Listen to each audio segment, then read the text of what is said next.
Қайырлы таң, құрметті біздің форумның қатысушылары.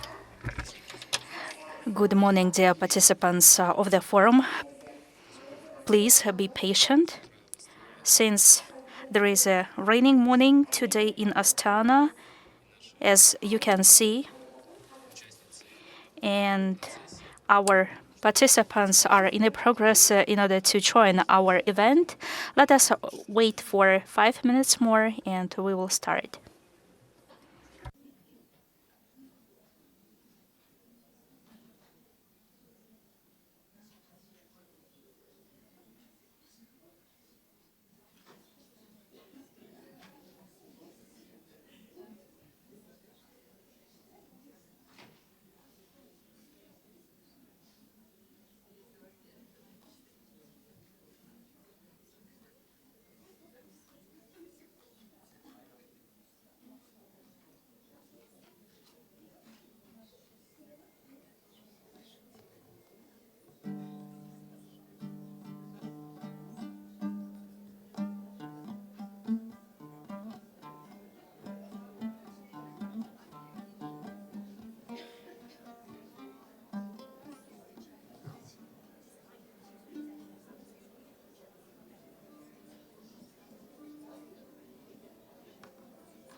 Құрметті Dear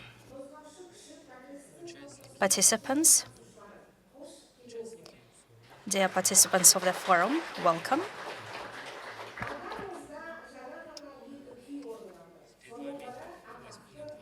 You had heard two cues or songs.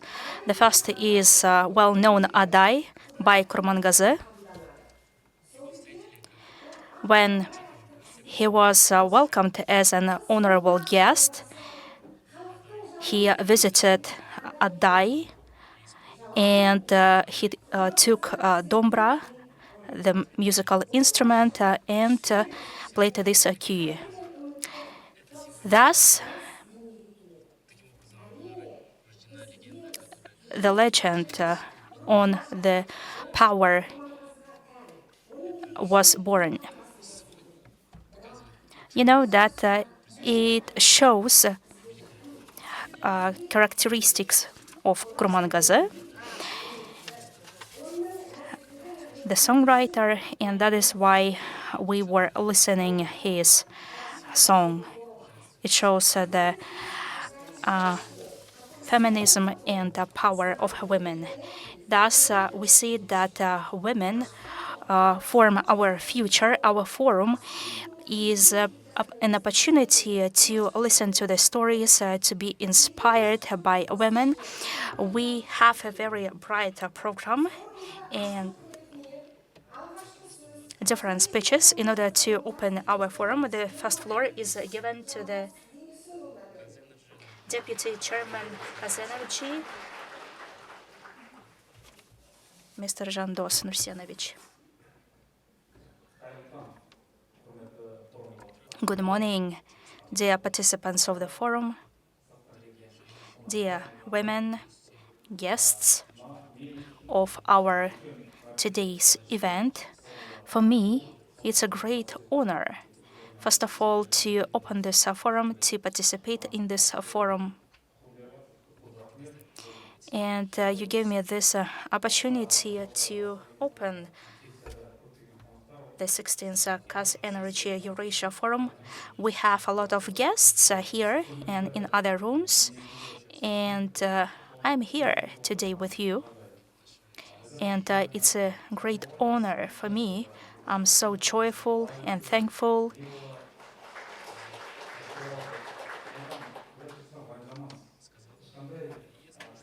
You know that, please don't worry, everything will be okay and great. Women are punctual. I knew that you would come in a timely manner, in beautiful dresses, and you will be here the whole day long. I know it. That is why we don't need to prepare special speeches and to make it official. I think that this event will be held on a very cheerful note, and I'm so great that we have gathered today. If to speak about our female club, it was established in 2013. And here we have those women who actually were at the source or at the beginning of this club. And here today we can see this beautiful premise, our independent palace, and I would like to wish you a very good day. I think that not everyone can hear the simultaneous interpretation. Once again, I would like to tell you that for me it's a great honor to speak today and to be here.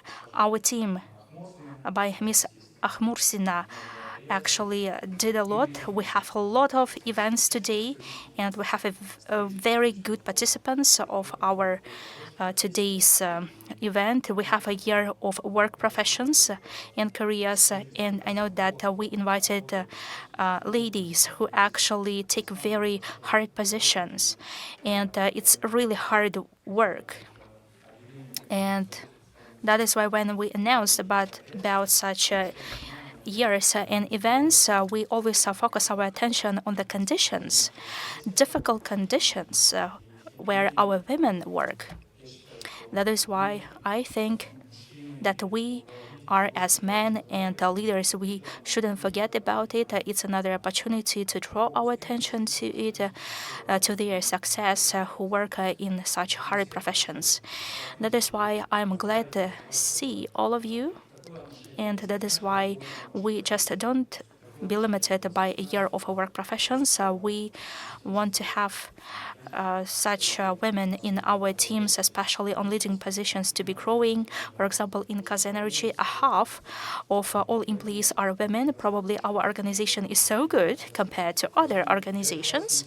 That is why I wish you success, and I would like to express my gratitude to our guests from abroad. I hope that you will receive good memories, you will get good memories here in Astana, despite our cold weather today. Thank you very much.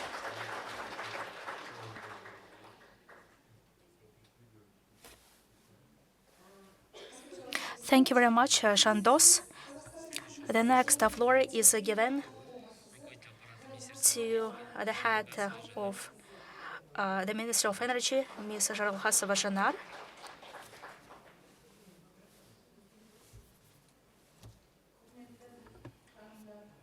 Dear ladies and gentlemen, dear participants of the forum, on behalf of the Ministry of Energy of the Republic of Kazakhstan, I would like to welcome you at the 7th Forum of Energy Eurasian Forum. I would like to express my gratitude to the promotion of the policy of gender equality, expansion of the participation of women in energy sector, implementation of initiatives focused on the development of a professional potential, as well as leadership in 2025, which is announced as a year of work professions by the head of the state.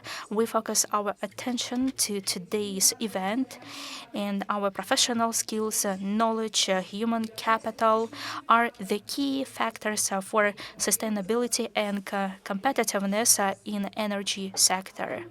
And the role of a woman in this process becomes more and more important. Their responsibilities, persuasiveness, and the wish to get to the end, the readiness to work in teams are very important and urgent today. We can see more and more women not only on leading positions, but on key industrial positions, from engineering to technological positions to strategic management of the companies.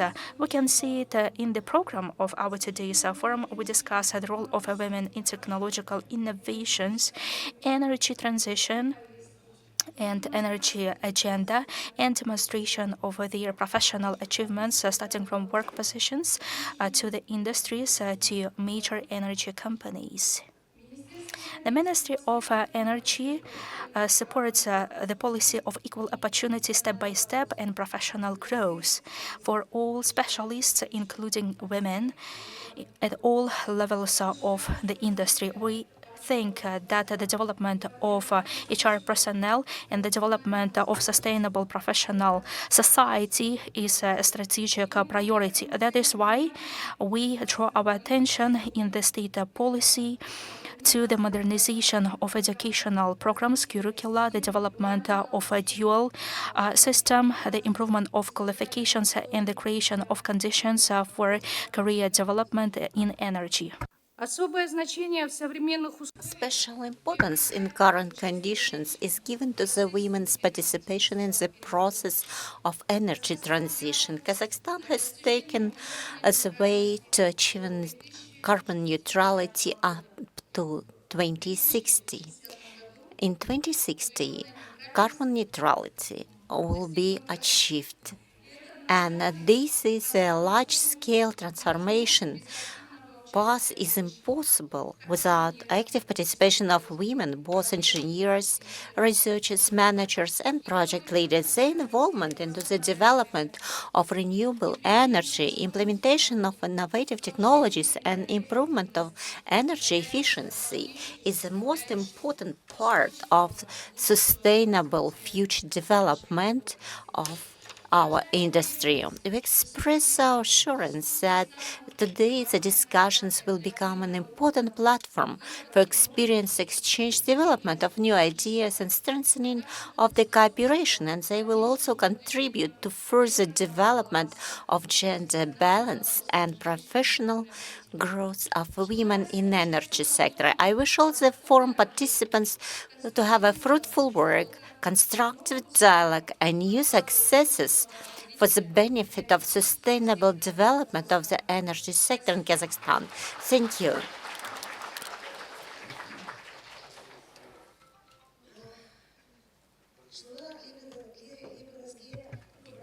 Thank you for your kind words, Janara Shakenovna.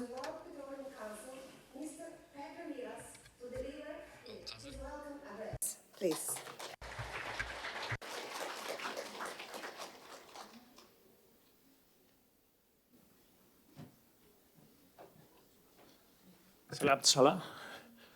Good morning to everyone. It is a great pleasure for me to be here again in this wonderful country. I feel here at home, so thank you very much for inviting me to be here. And today we have to deal with one of the most important issues in the energy landscape, is how to attract talent. This is, at the end, what we are speaking about. Because at the end, this is the key question.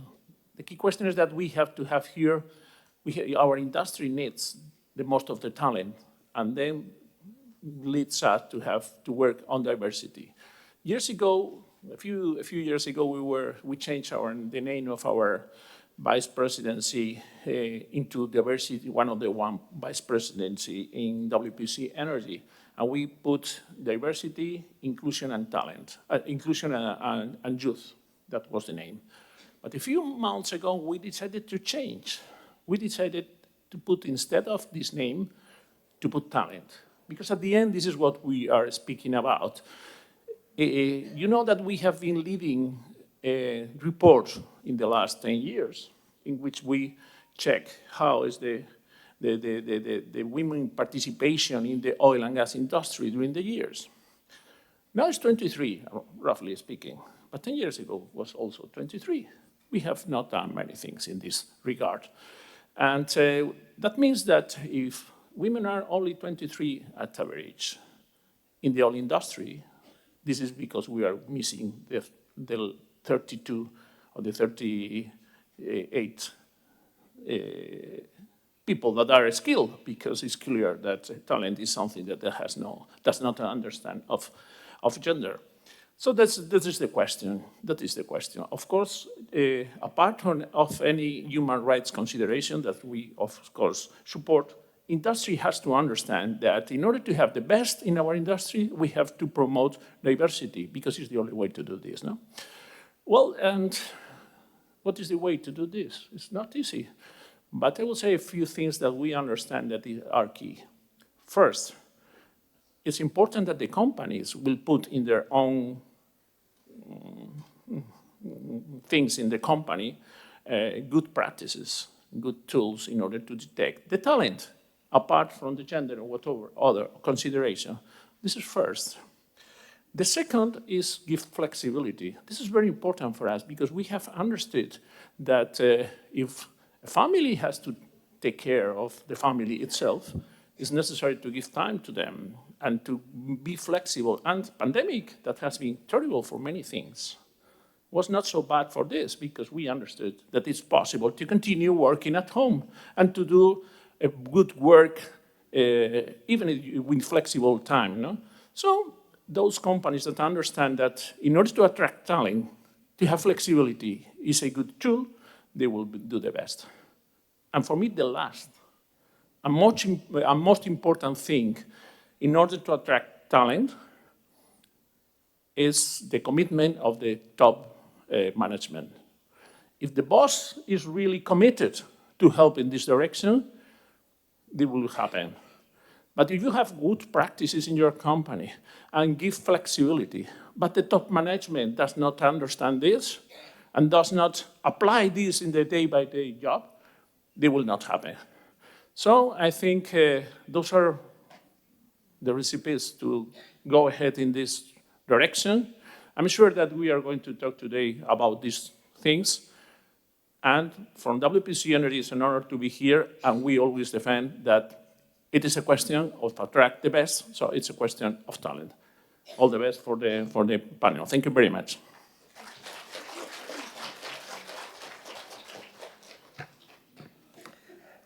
Thank you for your speech, Mr. Pedro Miras. Келесі сөз Қырғызстанның энергетикасындағы әйелдер қауымдастығы. The next floor is provided to the chair, to the representative of Kyrgyzstan, Ayday Kirimkulovna, Deputy Chair of the Association of Women in Energy.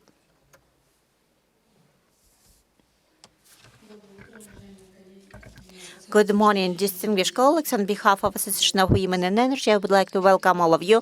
And I also would like to express our true gratitude to the organizers of the forum for the opportunity to participate in this important large-scale event. This forum is a unique platform for exchange of knowledge, experience, and ideas that are capable to establish and form the future of energy sector. Energy sector is one of the most important spheres of energy and economy. It is decisive for the development of the society, industry, and well-being of all the nation. Today, we are living in the epoch of global transformation, transition to renewable energy sources, implementation of new technologies, and movement to sustainable development. And definitely, I would like to note that a special role here is played by our women as professionals, innovators, and leaders. Today, the world is facing serious challenges: climate change, depletion of oil reserves of gas and coal. Traditional energy sources pollute the environment, and with time they get depleted. And we have to find new ways, and green energy already proposes us these solutions.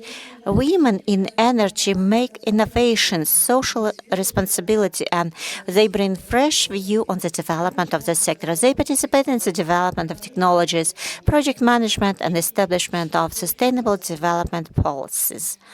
But I would like to note that their participation is still limited, and this is the gap that has to be filled.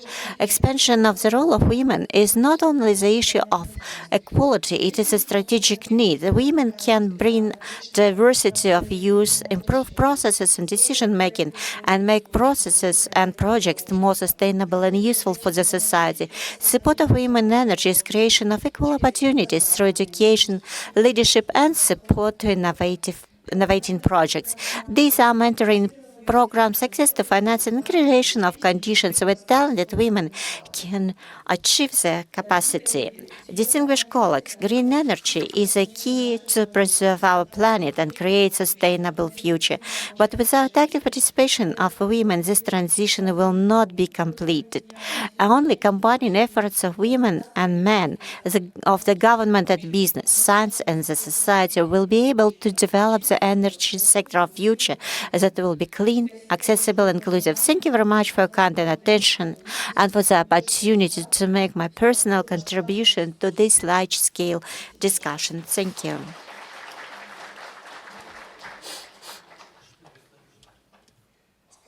Thank you. For welcoming remarks, we invite the head of female community of Rosatom, Alexandra Rябых.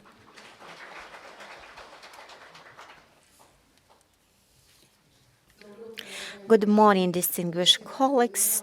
For me, it is a great honor to participate in this forum, to meet all of you. But I would like to start with expressing gratitude to Ms. Lizat for what you are doing and your team for women support. This is what unites us as in Russian Federation, but as in Kazakhstan at the governmental level, we implement the measures of supporting the interest of women to increase the economic activity on integration in industry and technologies. And we are aware that in Kazakhstan this year has been announced as the Year of Working Profession. And being female community of Rosatom, we are doing a lot in this regard as our participants nowadays are developing and they construct really successful career in the stereotypically male-dominated professions. They are welders, they manage cranes, they participate in the extraction of minerals to create additive technologies. And quite recently, we got a great news. We got a woman who has become the first global captain of nuclear icebreaker. And in the year of 80-year anniversary of Russian nuclear energy, we carried out a global Atomic Week, and now we received a big delegation from your country, and we had a big program as female community of Rosatom, which has partnership with the women in high technology sectors of economy. Actually, it is 4,000 participants. It is more than 50% of regions of Russian Federation, and today we cooperate with more than 40 countries of the world. These are professional women community, and before me, a colleague from Kyrgyzstan has been speaking, and we're actively developing cooperation with the Congress of Women. Kazakhstan, for us, one of important priorities cooperation with women in nuclear sector of Kazakhstan, with the nuclear community, and we have been implementing joint activities for several years, and which are related to support of students who are selecting for STEM professions and who are an implementation of the platform for exchange of professional experiences. For us, we have the whole list of important topics which we are developing with our partners that includes involvement of women into the sphere of high technologies and innovations.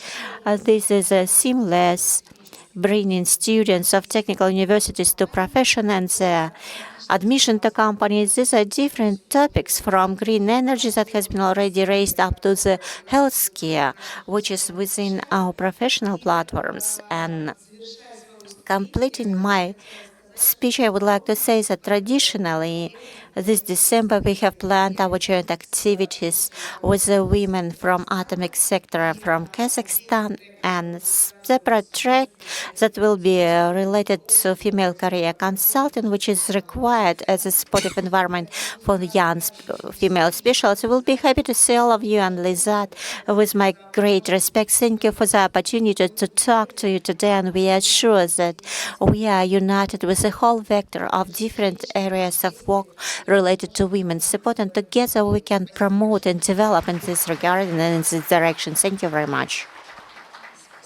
Thank you, Alexandra Vladimirovna. To continue our panel session, I would like to invite Ms. Ramazanova Lizat Kerimkulovna. She is the chair of Business Council of Women in Turkish states. She's a person who spent a lot of time for implementation of principle of equal rights and opportunities in the country. I know that your session will be active and interactive, so I wish you success. Thank you.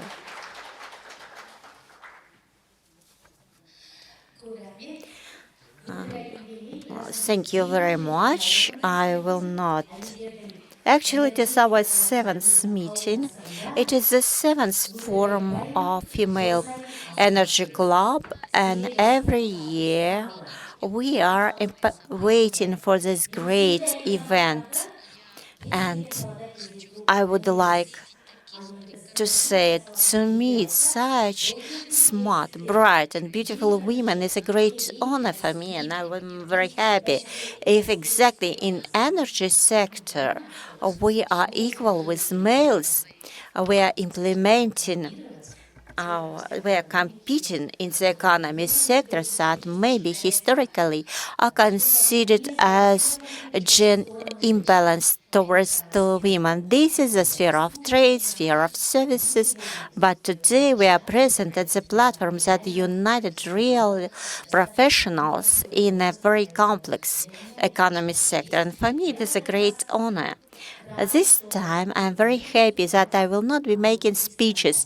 I will representing, because every mission of any woman which got promoted is not self-PR. It is a PR of those who in certain sector prove its professional capacity, and especially in energy sector, where unfortunately distinguished speakers have already mentioned that we are not sufficiently presented, and the figure was 23–24%, sometimes 25%, and we are talking about gross figures.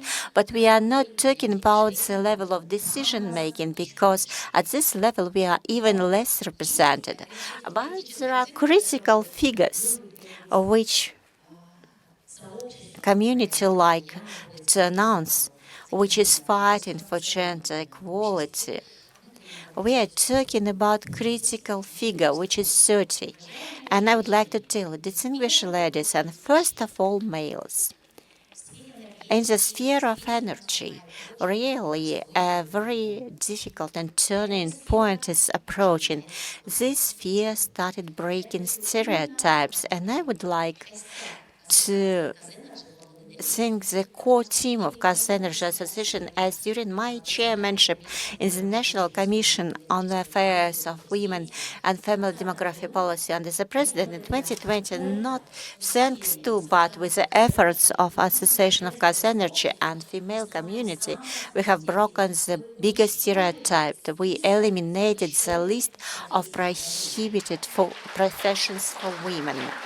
I remember these difficult debates that we had in the communities of males and females in different sectors. I remember serious opposition of parliament members who approached me and said, "You are fighting for the rights of women.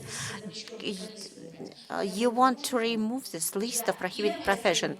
But I'm saying I am among those who are supportive, so as Kazakhstani women consciously could make their choice which professions they would to opt for and what could be her wages and she deserves.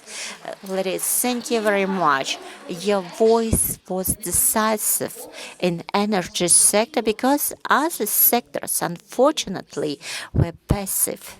And that is why I believe it is our joint success. And today, Kazakhstan in this rating is in leading lines. It is also leading in other rating as an entrepreneurial community. 50% of Kazakhstan GDP is provided by businesses led by women. And this is a very serious figure.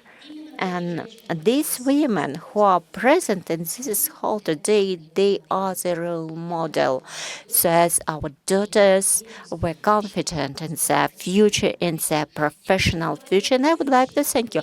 Let us thank the males, the gentlemen, because we have very high level of representation. Mr. Bulat, you are representing gender community in a big oil gas organization. We had a head of a World Oil Fund, and that is why I believe for us it is a great honor.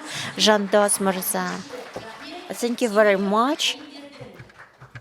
And I also would like to express our special gratitude. Thank you for giving this opportunity. What do you need for you, distinguished gentlemen, to grow? First of all, we need you to respect women. You said general tone. Petro Miras is the head of Global Council, and in parallel we have a session with the participation of the heads of international companies, and we'll get all the information, what you discussed, and we'll cover it, and we'll use your decisions for our future work. And for us, it is the most important thing that all our decisions made to be implemented. And 2024 in KAZENERGY, women are ruling. And I was talking about oil and gas sector. Thank you. Well, and I believe that, and today I would like to play my key mission to provide the floor to our stars.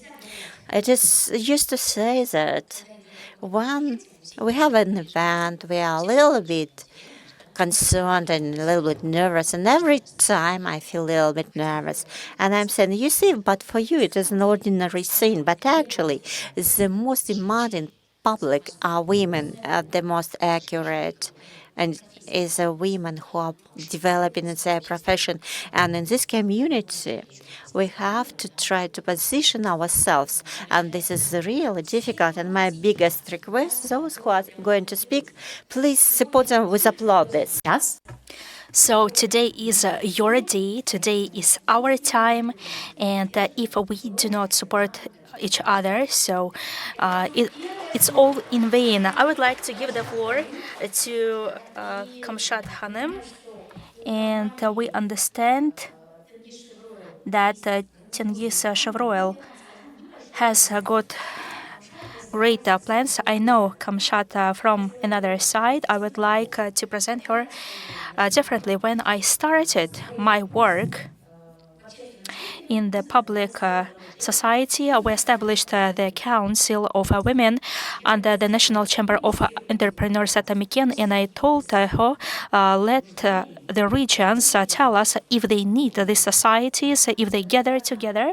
I'm so grateful to Aliya Balyajanovna, who passed away, who was the first woman from the regions of Kazakhstan who created in Atyrau region the first Council of Business Women in the National Chamber of Entrepreneurs at Tashkent.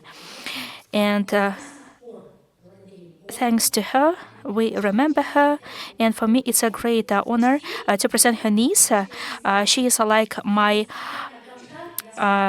sister. When I look at her, I look not at the representatives of Tengiz Chevroil, but I look at her like a sister who actually rules such a policy on the promotion of soft power, how to assist women in their career development. That is why, Kamshat Hanım, the floor is yours.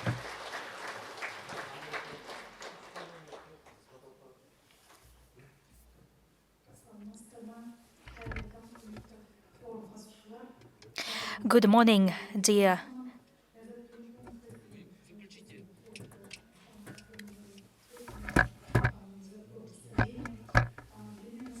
Thank you very much for presenting me. For me, it's a great honor to actually present at this forum. I think that actually it has got a special attention. We always learn new things, and we have got the opportunity to share our experience. I would like to express my gratitude to the organizers. Everything's at a high level. I hope that everything will be fruitful for you, and there will be very important moments for all who participate here. You know that at every forum, TCO presents different efforts to strengthen the role of women in the energy sector, and we were talking about our society. So we were talking about our female society, for example, how we help women, entrepreneurs, and so on. And I would like to stop on the following topic. We didn't talk about it before. I think that it's very important. It's the strengthening of the role of women via diversity, inclusiveness, and leadership. Our leaders have mentioned about it today, and in our program, we have specific councils. I hope that this information will be useful for you. How to click it?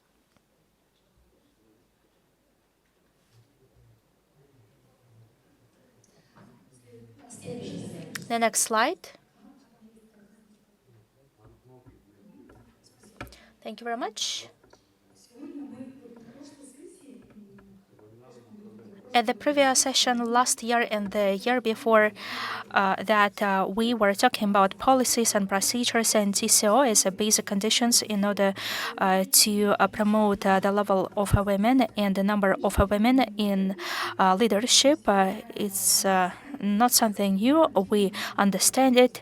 But once again, I would like to mention about McKinsey's and BCG study, which said that where leaders understand where the level of corporate culture is inclusiveness, they achieve high indicators by 39%, and those companies by 19% receive more income because of innovative decisions. It's another approach in the view from the management to the same issues.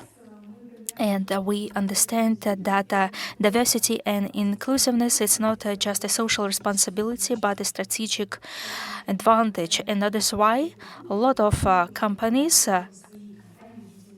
and we are in our company, can see these changes. Next slide, please.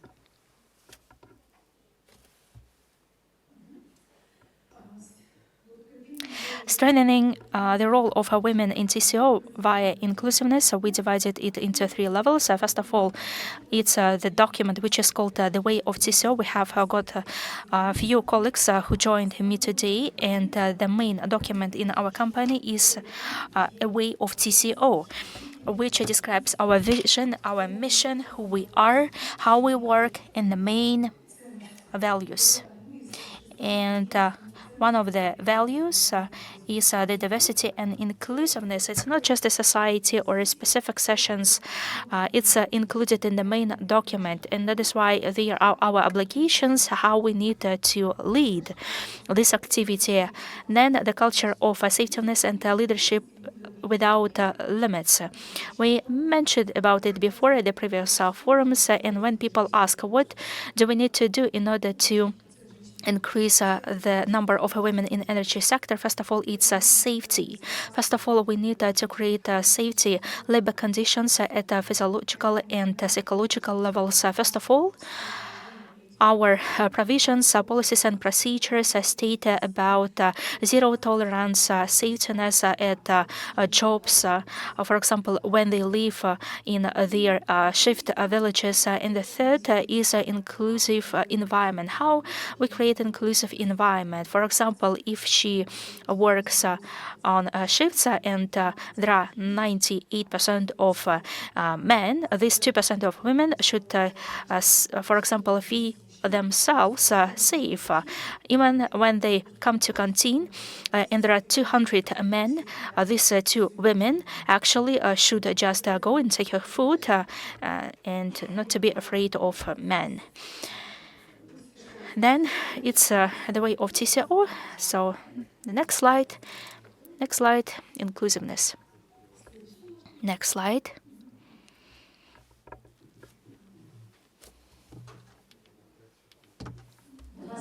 Two slides more. As for inclusive environment, what does the company do?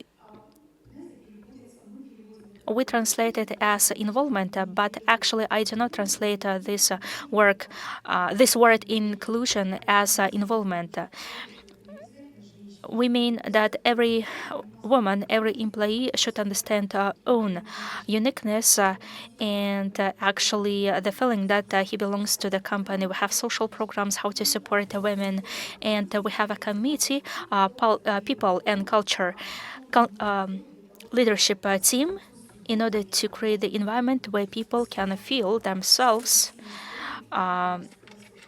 safe, see strengths, and disclose on potential. And I will speak about this Council on Diversity and Involvement. It's the council which exists in our company. And Lori Sasko, he is a general director on marketing and transportation, is a head of this council. After that, it was Chris Bill.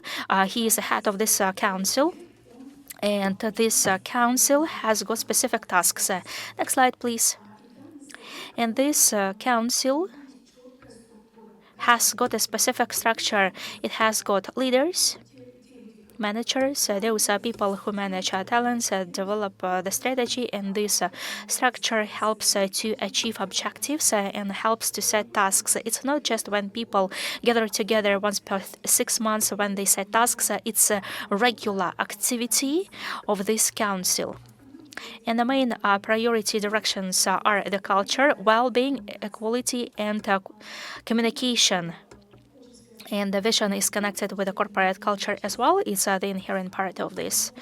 And we worked hard to work in this council. I would like to stress out some of them on the next slide. Here you can see some results for 2024. I will not stop on details, but I would like to say that when we move people, when we promote people to other positions, when we gather functionally, when we gather with our managers at such meetings, we should have the representative from this council, where, for example, he is an observer, and when a person can see if we have any stereotypes, if we have discriminational moments. This person doesn't have the right to vote, but this person observes if everything's okay. It's the first part, and the second part is that our company closely cooperates with Australian business unit Chevron, and it actively works on diversity and inclusiveness. For example, we have internship programs and so on. I would like to speak about my own experience, my own example, in order to make it clear. It's when I felt this example by myself, we had a short sessions on the discussion of inclusiveness. Sometimes we think that we understand what is discrimination, inclusiveness, diversity, but when we go and study it, or we can understand it. I would like to share my experience. It was about 20 years ago when I started my work. We had a project. We selected people for shifts. And there was one girl, she was a translator, simultaneous interpreter. And her dress was unusual. She was a simultaneous interpreter, but she was very stylish. She was beautiful. She didn't violate any policies. She dressed really well. She looked really unusual. And when she went there, people went there in order to see what kind of clothes she wears. And at such sessions, we actually saw and disseminated assimilation and diversity. Of course, people liked it. People told that she was really beautiful. Her dresses were really beautiful, but some people didn't like it. People wear the same clothes, for example, jeans and shorts, and so on and so on. And in 6 months, when I came there, I saw that she started to wear the same clothes like others. And of course, sometimes she could wear some jewelries and so on. And I was in HR of this project, and I told her, Marjan, why it happened? Why you changed your clothes? And she said, probably I will leave you in 2 months. Why? She said, probably I do not match with this culture. I like it, and people do not offend me, but I feel different. I feel myself like I'm different. And I explained her that assimilation is not when you feel that you belong to this company. Diversity is when we accept this uniqueness of a person, and she can work and be herself. And of course, she left. She doesn't work on shifts. She's a model designer. She married a foreign person, and she left for another country. But it was an example for me. When, for example, when in diversity council we discuss it, we train our people what it means to be inclusive. It's not assimilation. It's not when, for example, a person comes to the company and he or she should turn himself to the same people. And actually, we have it in our procedures and rules, but we have unique persons, and we need to respect them. And they need to understand their own strengths. Thank you very much. I think and hope that you feel great yourself. Thank you very much.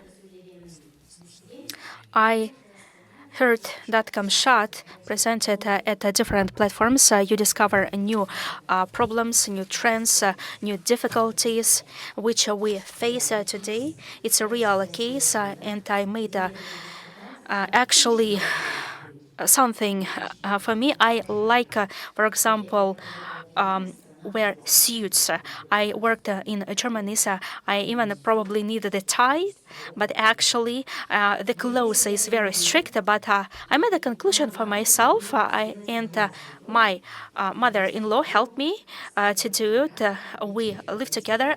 I have 4 kids. I have 2 sons and 2 daughters, and boys. They grow up, and for example, when girls started to grow up, they actually wore clothes of boys. And my husband told me, "Look at your daughter. She looks like a head of the office of the Ministry of Finance. Actually, she wears like male clothes." I looked at my daughter, and she looked like a boy, and another daughter like a boy. She looked like a boy, and then my mother-in-law, she was a wise woman, and she corrected us as parents, and she told me, if you want to grow up girls, please wear clothes like a girl. And I made a conclusion. I love comfortable, like male looked clothes. I actually try to wear girlish clothes. If I go to the society with powerful men, I understand that I need to wear a dress and to show that I'm different, that I require specific different attitude. And I wish you the same. And I would like to give the floor to the representative of NCOEC, the director on the development, Maria Dimas, new development director, Maria Dimas. And we talk to each other before our session. I think you have something to share with us. Well, good morning, and thank you for having me here today. It's truly an honor to be part of a 2025 KAZENERGY Forum and a member of the Women's Energy Club, and to be able to share a bit of my journey with you all. When I finished high school, I knew I wanted more than just a job. I wanted a career where I contributed to society economic growth, innovation, and one that also allowed me to stay connected to my love of mathematics. That goal stayed with me and led me to study civil engineering and computing at Monash University in Australia, where I graduated in 1993. I still remember sitting in lecture theatres, usually the only woman in the room, often the youngest, and always aware that I stood out. I sounded different. I thought differently.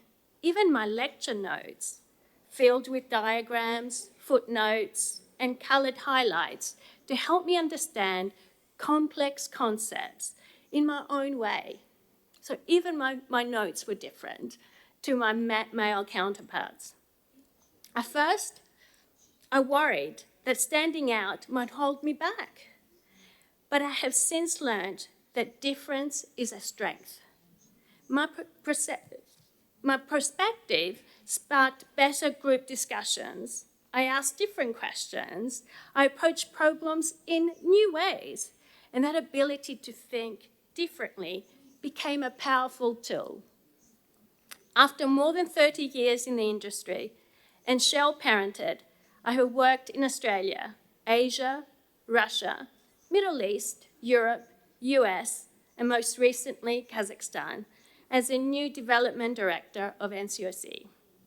Now, as a senior leader in the oil and gas industry, I see just how much that perspective matters. I don't just contribute, I help deliver results. I see how diverse thinking, inclusive teams, and confident voices do have stronger outcomes. I have learned that authenticity and difference, when embraced, is not just a good cultural thing. They help us deliver good business and good economics. I am no longer the only woman in the room. I'm not only one offering ideas, leading directions, and challenging the status quo. And while that progress is encouraging, we still have work to do. That's why spaces like this and the work we do through KAZENERGY Women's Club continues to be so important to me. Energy has always driven progress, but today, women are helping to shape what the progress looks like. Across the industry, women are leading innovation, managing high-performing teams, and redefining what's possible. When we bring our vision, resilience, and leadership to the table, we don't just power progress, we power economies. So let's keep going. Let's keep opening doors, supporting one another, and proving through our actions and our results that the future of energy is diverse, inclusive, and unstoppable. This year, we also mark a national milestone, the President of Kazakhstan's announcement of 2025 as the Year of Workers' Professionals. This is a powerful and well-deserved recognition of our workers, who are the backbone of our economy and energy security. At NCOC, we take immense pride in our workforce. Their expertise and commitments are what drive our success every day. And our most recent and significant achievement of our 1 billion barrels of production is a true recognition and celebration of our NCOC workforce of today. But we must also look to the future. How do we carry this legacy forward?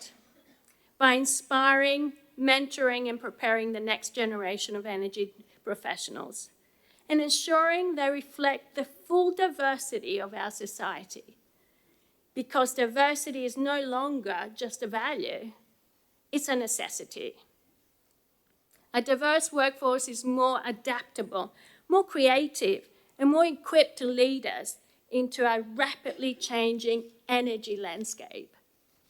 Women are progressing across critical roles, from engineering and operations to project management, HSC, strategy, and government relations. Under our 2020 to 2025 strategy in NCOC, we have significantly increased the representation of women in senior roles, having 2 women now serving in our decision-making board, and I am one of them.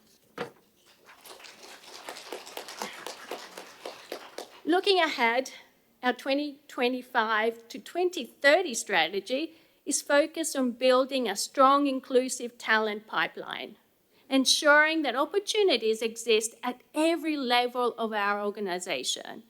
We have also launched a diversity and capability index, using real data to drive progress across hiring, leadership development, and internal mobility. Why does this matter? Because the energy industry is transforming.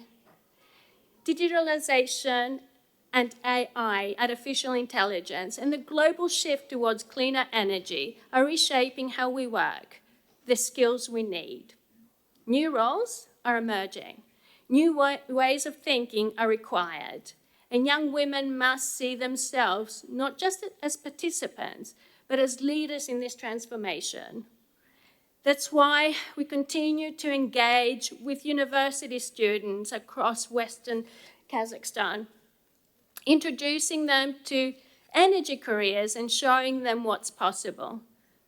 But we know we must go further, reach students earlier, broaden across the disciplines and the skill sets, and make sure no talent is overlooked. Because our leaders of today are shaping the leaders of tomorrow, and how we lead in NCOC matters. And on that note, it is my absolute pleasure to launch this video, and in doing so, introduce you all to someone who truly embodies what's possible when talent, opportunity, and support are aligned. Please join me in welcoming Ms. Milgu Benkmuratova. If you can stand up, yeah, thank you.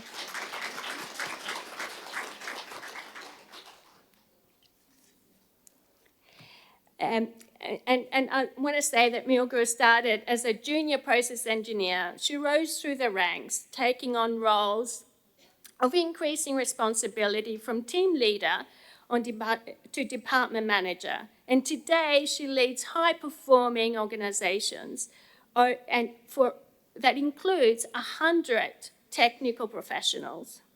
In her current role, she oversees critical technical functions, including process engineering, production technology, chemistry, laboratory services, and technical safety engineering. Her leadership has been instrumental in ensuring safe, efficient, and reliable production, while setting a powerful example for future leaders in NCOC. That is what we strive for at NCOC, a culture that nurtures talent, celebrates achievements, and builds powerful pathways for others to rise. And with this, I'd just like to show you a quick video. I would say that this video is a day in the life of Milgu and what she does.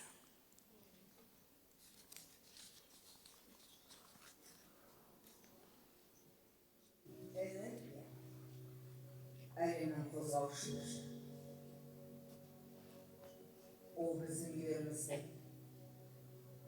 öndürsümüzü ortamdırdı. Bulaşağımızı kalbdasığa ıqbal etdi. Bu energiyanın öndürülmesinde her türlü medeniyet ve kasıtlı üzerinden kurulgan kun sayın karşılığı ilgili damı ve ilgili responsibility mıhtı komandadır. Her yıl kaydalanmaydı, her cinsiyet olur. Прогресске жету үшін жаңашылдық қажет. Ал жаңашылдық әр алуандықтан басталады. Әр алуан ұжымдық жұмыс істеу барысында түрлі жағдайда әртүрлі рөлді орындай отырып, ортақ мақсатқа жету жолында тың идеялар ұсынады. Әр адам өзінің маңызды үлесін қосады. Әр көшбасшының өзіндік жолы бар. Әйелдер осы процестің ажырамас бөлігі. Олар шешім қабылдап, қызмет сатысымен көтеріліп, мансапқа жетіп келеді. Ұжымға жетекшілік етіп, болашақты қалыптастыруға үлес қосуда. Бүгінгі қызметкерлер тек шешім қабылдаушы ғана емес. Олар үлгі тұтар тұлға, тәлімгер және идея ұсынушы. Бұл тәжірибе мен жаңа идеялар тоғысатын, инновациялар өлкелер аға буын мен кейінгі толқын арасындағы диалог.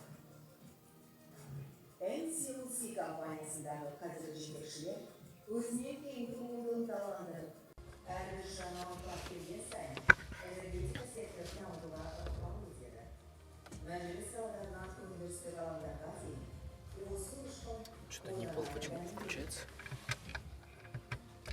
NCOC компаниясында Техники должны помочь. адам белсенеміз. Біз әр алуандықты қолдай отырып, Kazakhstan'ın energetika саласының дамуына ықпал ететін және оның болашағын айқындайтын инновацияларына жол ашудамыз. Мұнда әр адамның рөлі маңызды. Әрбір дауыс ортақ мақсатқа жетелейтін инклюзивті, әрі әділетті болашақтың іргетасы. Бұл энергетиканы пайдаланатын болды.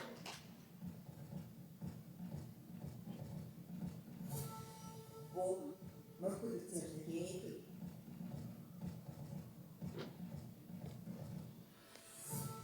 Бұл қозғалыстағы ілгерілеушілік.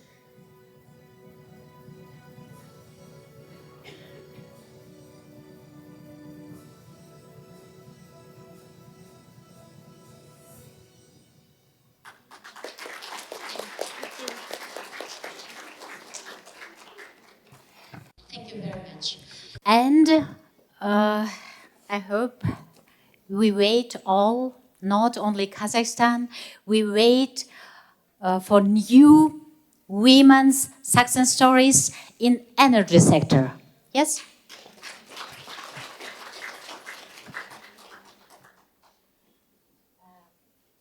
Әрине, осындай бейнероликтер көру арқылы расында да осы ерлер басым бөлігі болған салалардағы қыз-келіншектердің мынау күнделікті бейнетімен өзінің күнделікті қарым-қатынастарын көре отырамыз. Бұның барлығы мынау шетте жүрген, әсіресе мынау Қазақстан Республикасы көпнесе ауылды, шалғай ауылды мекенжайлардағы жүрген қыз-келіншектерге бұл жүрегіне бір ерекше ықпал, мотивация береді дегенде сенімдімін.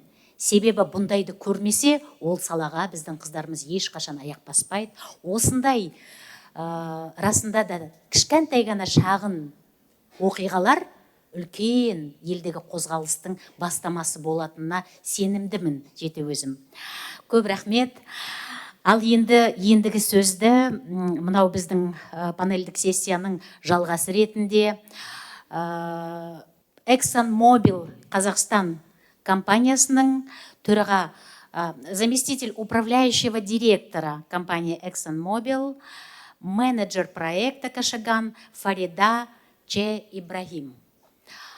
Фарида ханыммен бірге біз осы сессияның алдында да сөйлестік. Қысқаша әрине айтатын дүние көп. Бұл компанияның қандай жетістіктер жеткеніне қазір бәріміз өзім бірге куә болатынына сенімдімін.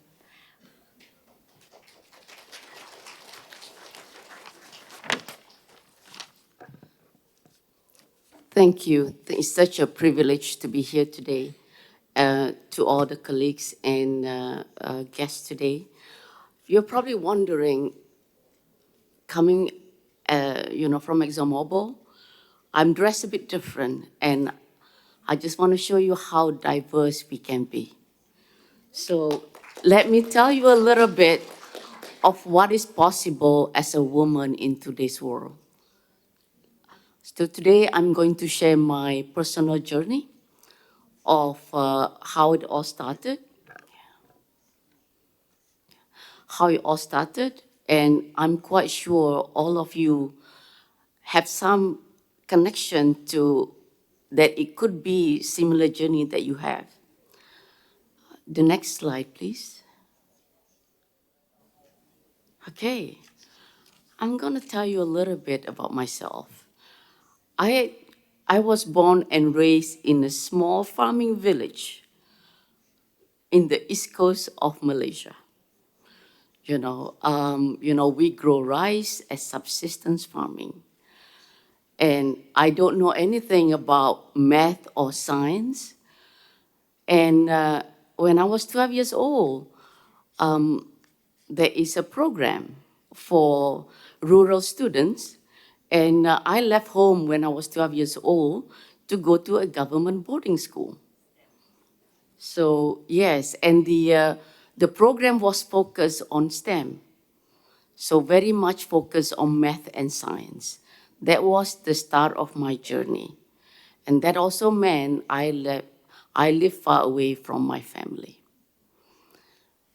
Then after I finished my high school when I was 17, I got an opportunity, which is unthink of, to pursue my engineering degree. So I left Malaysia when I was 17 to go to the US. And I continued my study there in chemical engineering. So I have my bachelor and master's degree in chemical engineering. So who would have thought a girl from a small village that doesn't even know where is the US, that's what the journey brought me. And when I finished my study, I wanted to be closer to my family. So I joined ExxonMobil in Malaysia, where we support our offshore operation. And remember, you can guess my age. It was 33 years ago. 33 years ago, I joined ExxonMobil in Malaysia. I held various technical and management roles in engineering, in projects, and in operation. My career has brought me, apart from, of course, living in Malaysia, to the United States, to India, and now in Kazakhstan.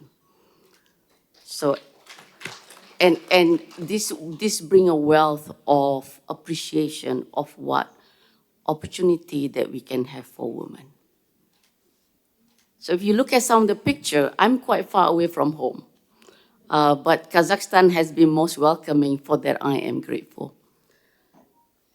And when I'm not working, which seems quite a lot, we do a lot of, we have to do a lot of work, but I enjoy reading and discovering this country. And I enjoyed bringing my friends to visit Kazakhstan. Let's go to the next slide. I want to share my career progression and personal growth as a woman in oil and gas. When I graduated in 1992, it is really about developing my core skill, learning about the business, getting my hands dirty. I spent a lot of time offshore, and I heard earlier about, how you may be the only woman around. And I was the only woman around 200 plus men in offshore Malaysia. But we have policy that support our being there, which I'm grateful. And I identified some early woman leader that become a role model for me, that support me in my journey. In the year 2000, I transitioned from being an engineer into leadership role. Now I'm leading a team, and it is a diverse team from all age group, having both women and men. And I had to learn how to shift from my own performance to getting the team excellence. Of course, we have trainings or whatnot, but a lot of it we have to learn, and it is an uncomfortable situation. But learn we must. And in 2007, another change when I had an opportunity to for another position in our office in Houston. And, as an Asian woman, I led a team of experts. And I can tell you, most of them are men. So again, being in uncomfortable situation and having to adapt to a changing environment, which I am quite sure all of you have gone through. And let me tell you, you are not alone. All of us have been through it and continue to go through it. What I learned is that as a leader, we don't need to be an expert. We have to lean on our team. Another change came to me in 2012. I finished my assignment in Houston, and I went back home to Malaysia. We have our offshore operation there, and I became an asset manager for our offshore blocks there. So I spent a few years as asset manager and then as a project manager in our organization. And really, it is leading a large team, a few hundred teams, and this diverse team look at me to lead them. They put their trust in you that you're going to keep them safe in doing their job. So this is about building trust. And in any role that we are in, as leader, as woman leader, I think that we are in tune with the team that we have.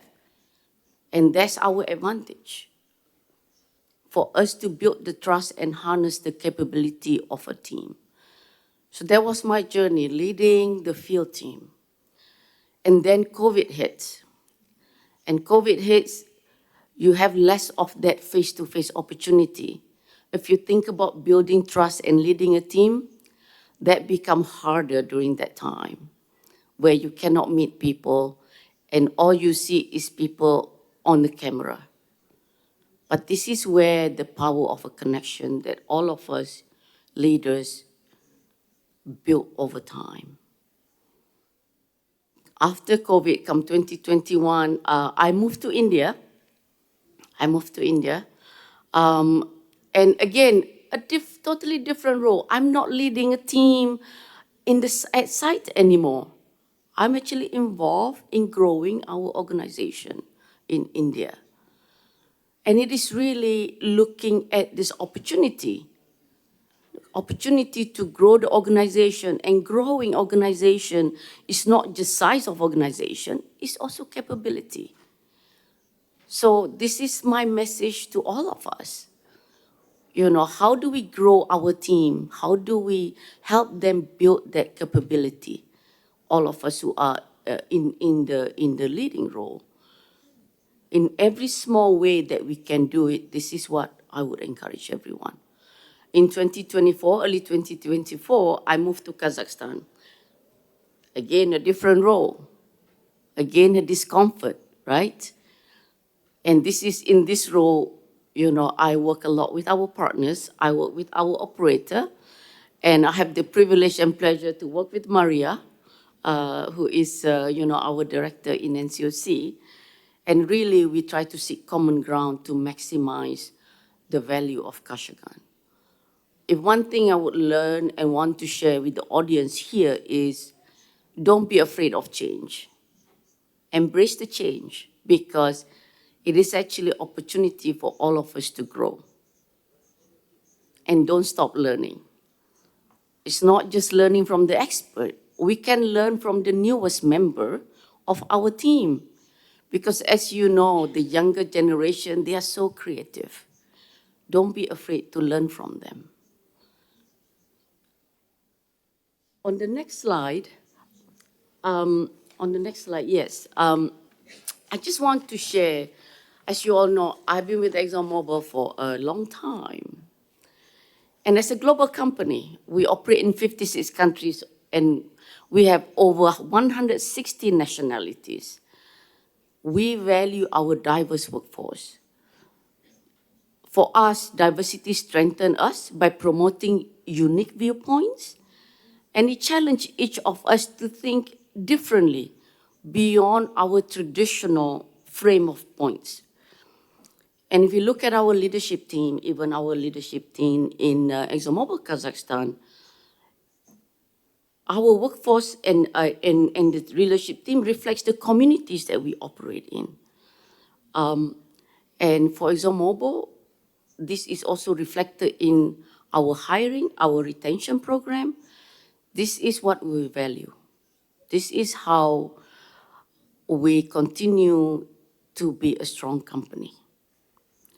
Now, I will stop here, and I'm hoping that we'll have a great dialogue today. I welcome any question, and I'm hoping that my journey has helped you to be inspired that it is possible. It is possible wherever you come from. Thank you.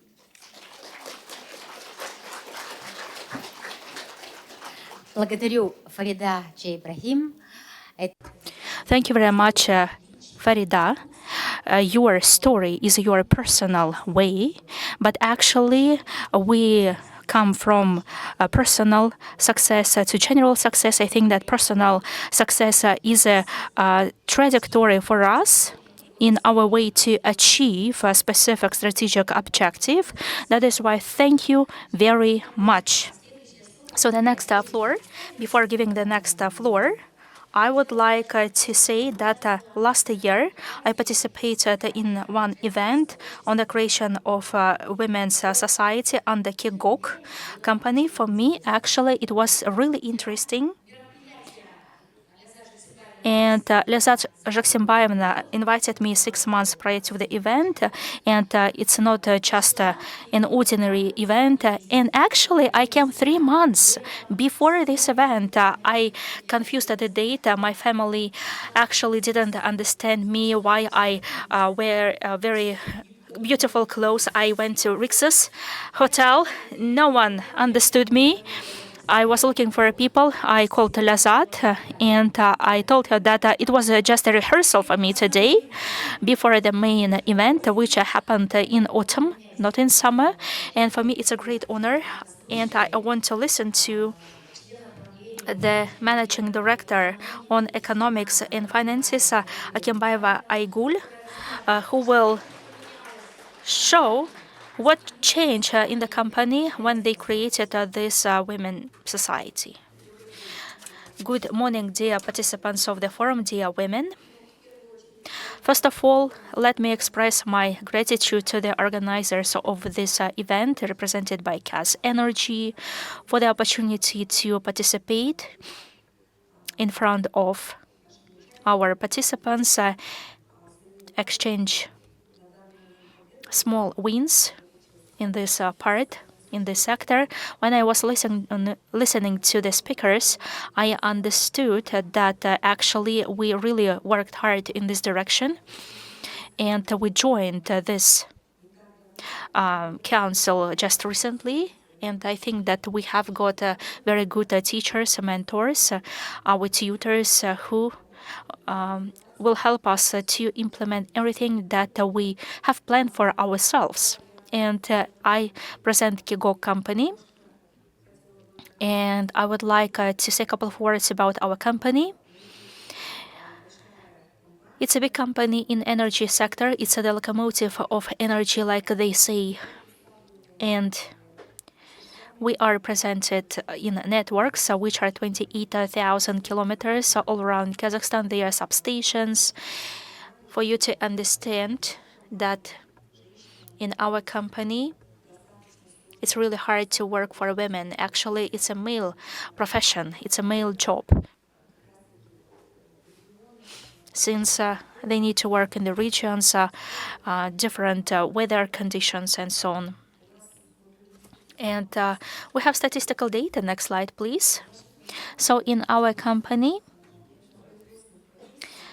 we have only 17% of women on work professions. If we speak about work, so in general, we have 18% of women on work positions. It's just 4%, and it's a small number.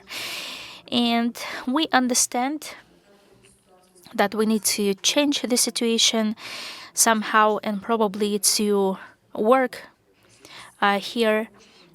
Like we have mentioned before, we created our society, which is called Energy Shohe. It's energy of light, and we hope that our society will help our women to feel safe themselves. And this is what we always talk about when, for example, women take work positions, and there are few of them. And I hope that we will help them, taking into account all possible activities, for example, mentorship, probably to improve housing conditions for them.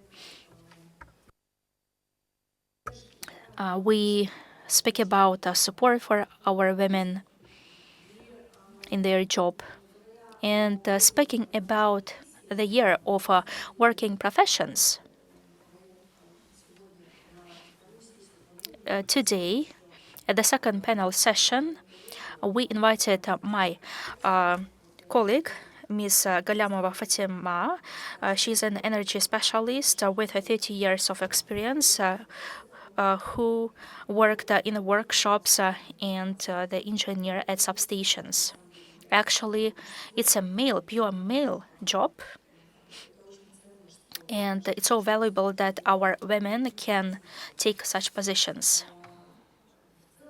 So in general, our task is to create our society. Last year, we participated in a PR project. PR project was called Women in Industry. And after some time, we made some conclusions. We developed some key competencies. About 33% of women say that for successful work career development, they need multi-functionalities and multitask skills, for example, emotional intelligence skills in order to manage stress and to interact in the teams. And we studied different age groups, up to 30 years.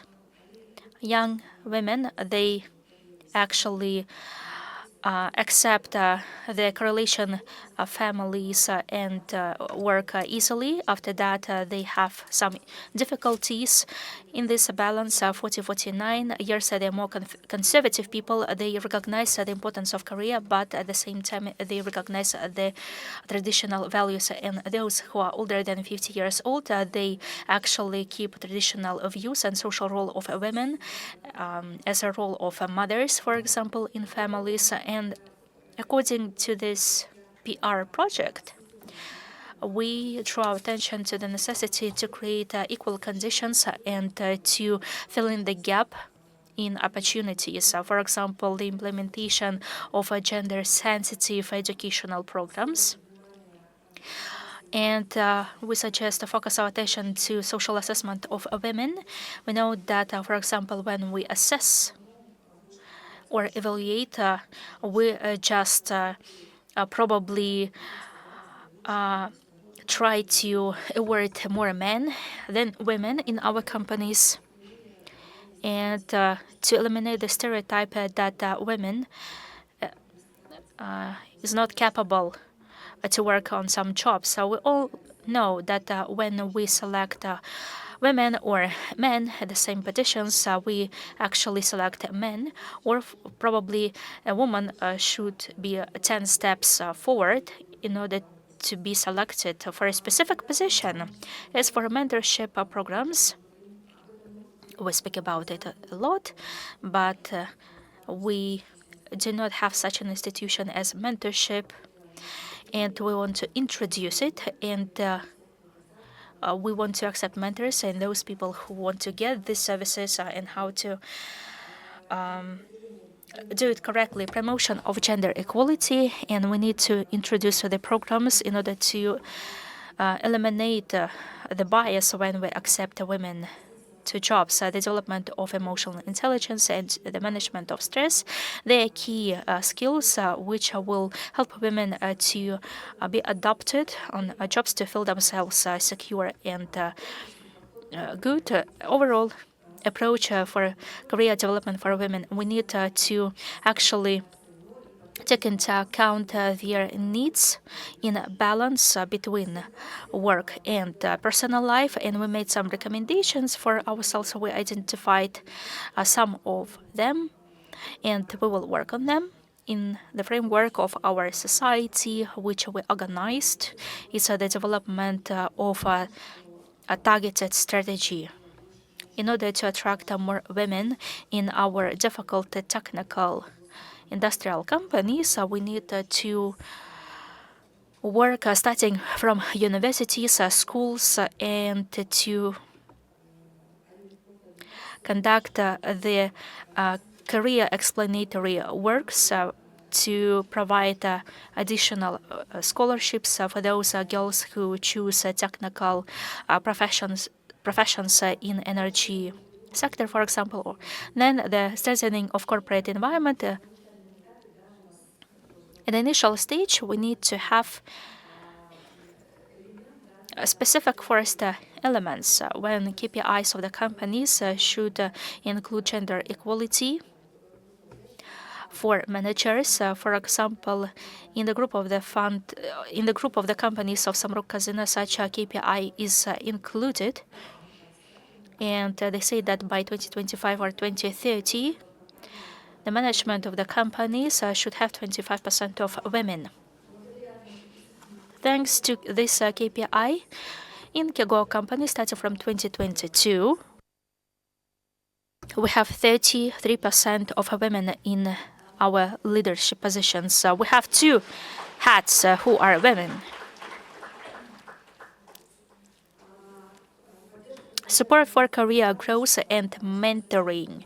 Yes, we think a lot what kind of programs to develop for our women, for them to be promoted, to be develop themselves, for them to feel safe at different positions in order to move forward.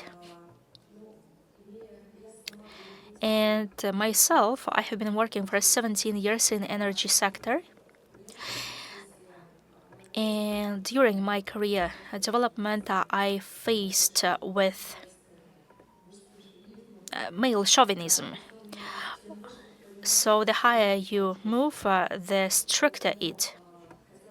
And that is why I would like to have better conditions for women in order to be promoted on own positions without stress. Then keeping balance between family life, personal life, and work life. We are all, except for we are leaders, we are mothers. That is why we need to keep this balance. In summary of my presentation, I would like to note that this topic that we are discussing today goes far beyond the industry. We all know that women, and I don't want to offend men, they are actually promote the sectors. You can be brave, don't be afraid to say this. Our key leaders left us, that is why I can say it. Starting from families, women, they just leaders, and they have new ideas. And when women are present in such sectors like energy sector, I just think that the women are locomotives of the progress. And when women, for example, are happy and calm, she can become and happy at home, at work, and in the whole society. Thank you very much for your attention. Thank you very much. Thank you very much, Aygul, for your presentation. Actually, it's a good initiative, and I hope that it will lead to the changes, and we're waiting for new success stories. I'm so glad to come to you. I always see new cases, dear participants of our today's forum. Actually, we are actually lagging behind, but we started late. And before giving the floor to our speakers, I would like to say that actually a woman plays a key role in a family. So there are two things. When, for example, I was living gender equality, and my father always told me that if it's a destiny from God, you cannot change it. That is why women should take care of families and homes, but we need to give the equal rights to women and equal respect to girls and to boys. And it's a mission which we actually fulfill at home. And I look at the role models in different movies. I know the mother of Rastir Galieva, and I know her personally. I know that such strong woman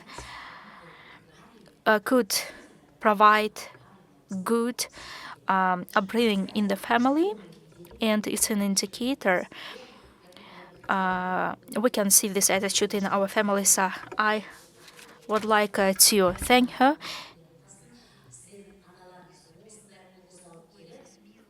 Let her soul rest in peace. And I would like to just tell that not every mother can take care of families and jobs at the same time. And I would like to say that in Emba Munaigas, it's possible to show up herself. It's not easy.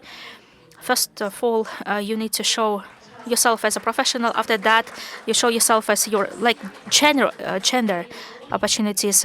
And first of all, we can see a short movie. Thank you very much. I just want to make it diverse. I want to stay here. If you don't mind, dear participants of the forum, I would like to welcome you on behalf of Emba Munaigas company. Welcome to this Women's Energy Club, indeed for female society. We have been gathering together for 12 years already, and it's the seventh forum for our association, and it's a secret number. 7 is a secret number.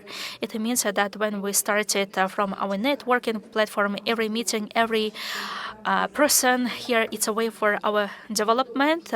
On behalf of our company, Today we have a few women in this room, and I would like to say that it's a way for a development, it's a platform for a development for every woman. And I would like to wish you success at this forum. I would like to welcome you again, and I would like to say that such numbers like 12 and 7 is the seventh forum today, and 12 years when we established our club, and 7 is a full cycle of completeness. On this way, we passed a few stages, and I would like to say with honor that our girls, the girls who have been working in the industry, they actually develop themselves, and such platforms. It's an opportunity for networking, to meet each other, to share our experience. And now, at this forum, we have delegations and our companies.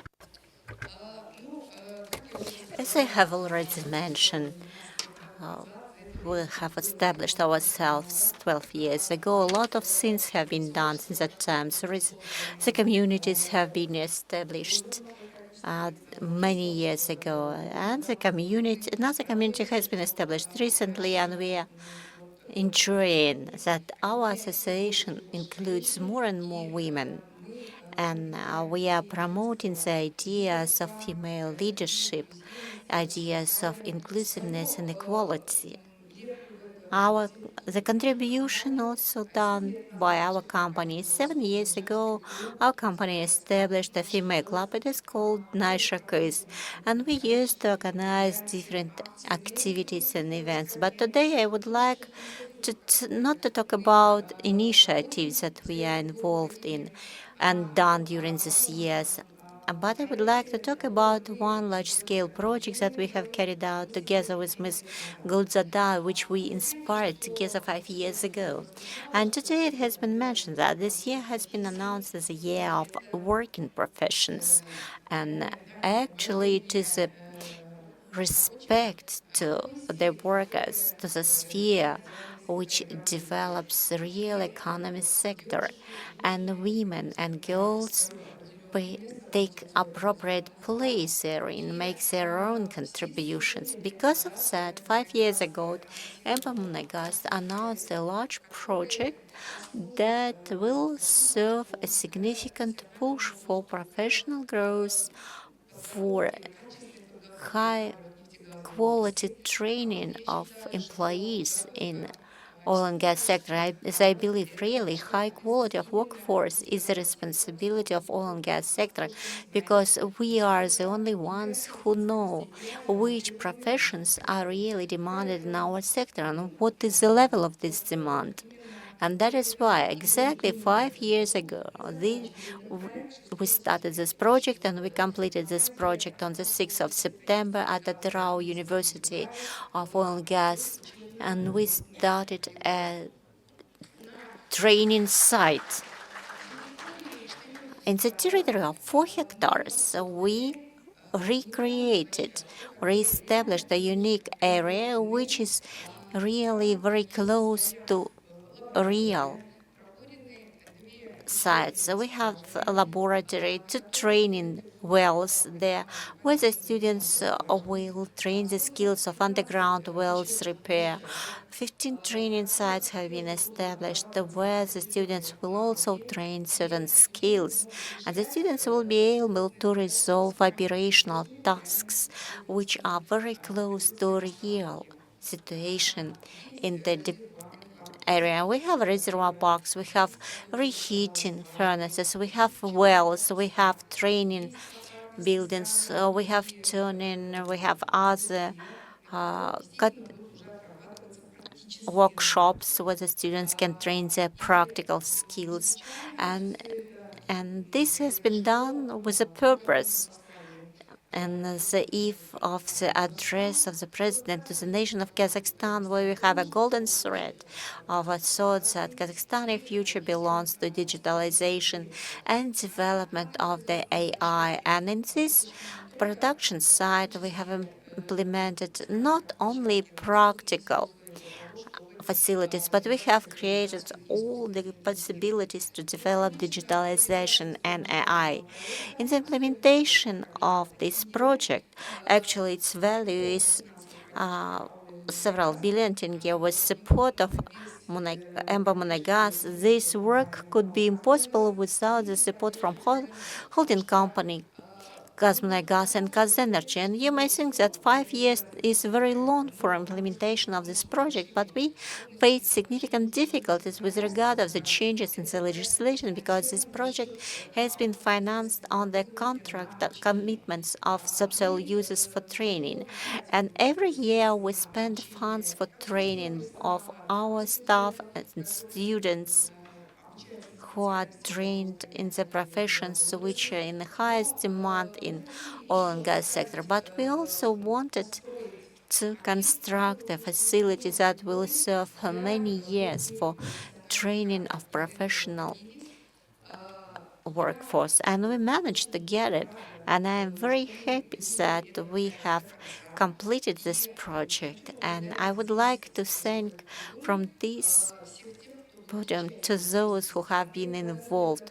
I would like to thank KAZENERGY, who helped us a lot with the changes in the legislation. Our distinguished top management in KAZENERGY. It's a pity that our gentleman left, but I encourage everyone, and please tell your colleagues, to your male managers, that we have to be supported not only formally, but actually, as I have to overcome really not very clear attitude of managers who felt certain doubts in the need of this project, but it was established, and I told you how it was designed and implemented. And my colleague will continue our presentation with regard of the future of this training site.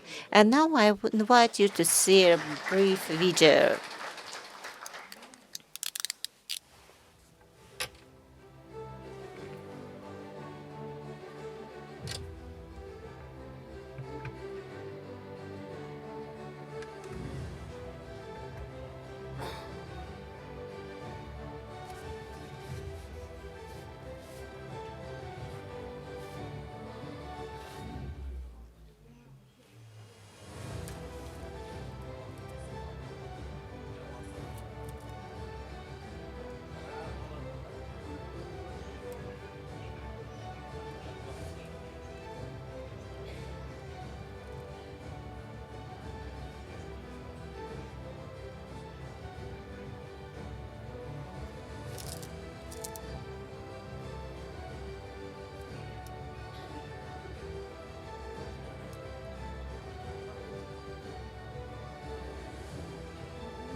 Thank you very much, Ms. Resti.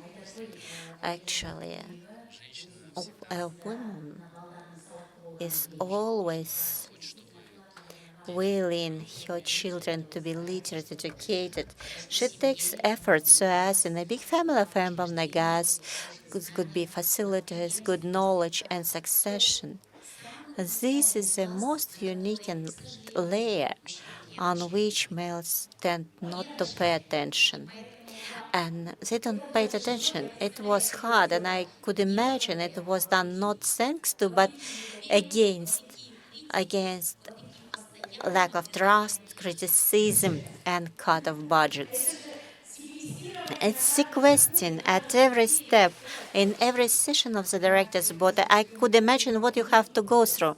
Absolutely true, and I touched a little about the skepticism of my colleagues. And the project happened, and I would like to encourage our women who are involved in managerial position, push this project, finance them.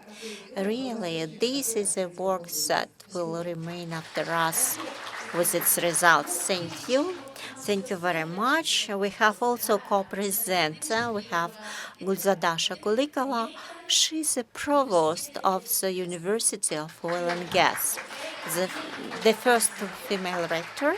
And this is a special round of applause. As I met Ms. Gulzada when she had just started this position. It was pre-pandemic years, and she took part in the Eurasian Female Forum at St. Petersburg. Some speakers were already online. I remember I was in the environmental session just to see and listen to the trend. And on the big screen in the room, I've seen a very nice, very open, very inspiring face of Ms. Gulzada. And at the same time, she's saying, yes, I'm the only woman who is leading Atyrau University of Oil and Gas. It was so cool. And I remember sitting in the audience, we even jumped up because there were so many positive emotions and constructive proposals. And today we see these ambitious projects that you have implemented together. But at the same time, I keep on repeating, if the provost was a male, even respected male in oil and gas sector, and I'll never doubt that, this project would hardly be implemented. So there is a share of an adventurous spirit, courage that should be. Ms. Gozada, welcome. Please share the other side of the comment. Good morning, distinguished colleagues and ladies. I'm very happy to see all of you here. And thank you very much for such inspiring introduction. Actually, I would like to thank our colleagues, Ms. Lizat and KAZENERGY. It is cool that together we have industry, business, and all this process is closed with education, because human being is still the oil of the century of 2021. This school was touched upon this project 4 years ago. This idea appeared at of the Forum of KAZENERGY. And I believe that, Lizat, you were right to mention, and I'm not speaking about the spirit of adventures in the beginning of my speech, but actually this project has been implemented thanks to women's energy. And my colleague was touched upon the difficulties we faced during the implementation of this project, but this project exists, and this is the most important thing. And Atyrau University is the only university in Kazakhstan having this site, and that is great when we can, from wells to the filling station, provide opportunity to students to feel, to touch, and to do something. But maybe we'll start producing.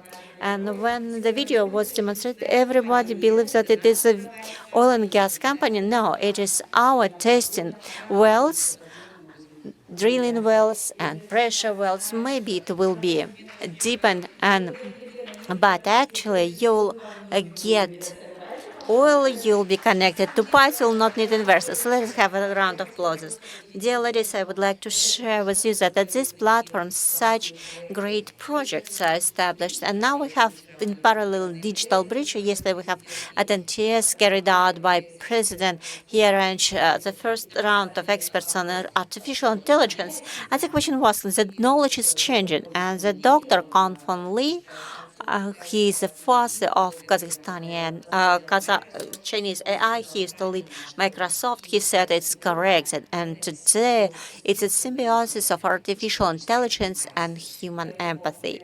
And while we are talking about AI, we have to understand that this is only a part, but human participation is not excluded. And these platforms that you have seen, it will be the site for AI. Also, will establish a cyber testing ground. It will be the unique first cyber site that will train specialists and retrain industry in information security. It will establish big digital twins of the deposits. On these 4 hectares will install sensors and will demonstrate how all this can be observed without involving a human being to the project. When we see drilling wells, and Kazakhstan people say, why would you need this project? Everything is available on this.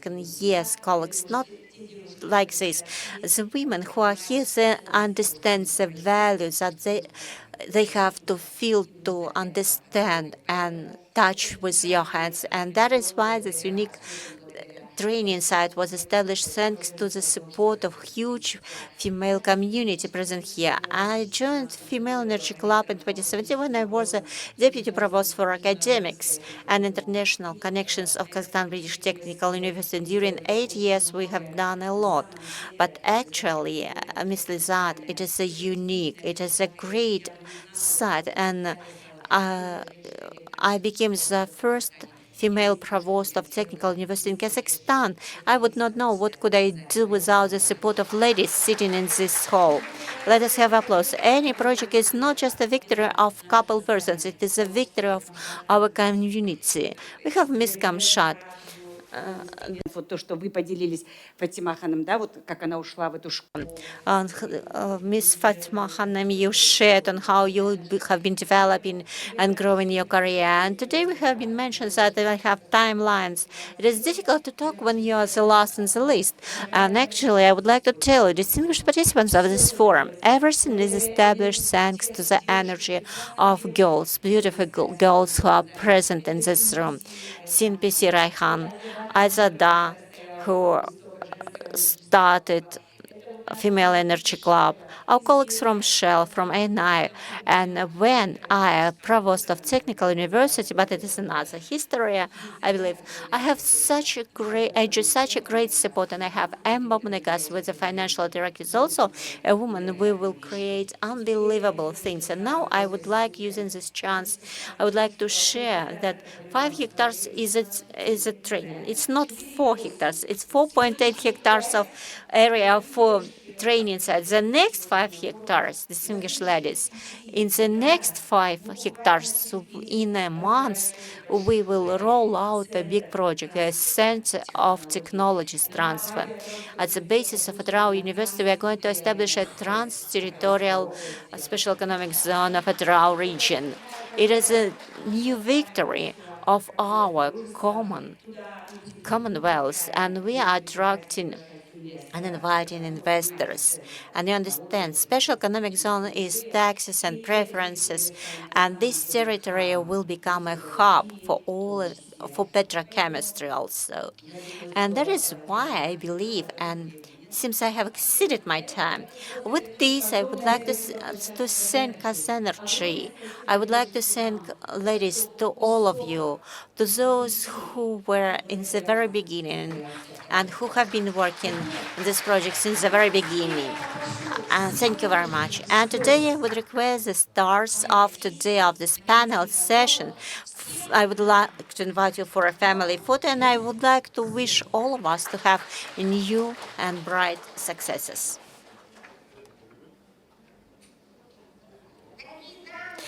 Dear ladies, we are very late. Coffee break is served at the 3rd floor. All the speakers are invited 10 to 20 minutes late, as we have to take a break. So these pillars is your property. It's not a decoration. This is our little present to participants.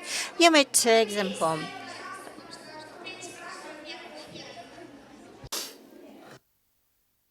Все можете подойти. Давайте одно. So let us have a big family photo together.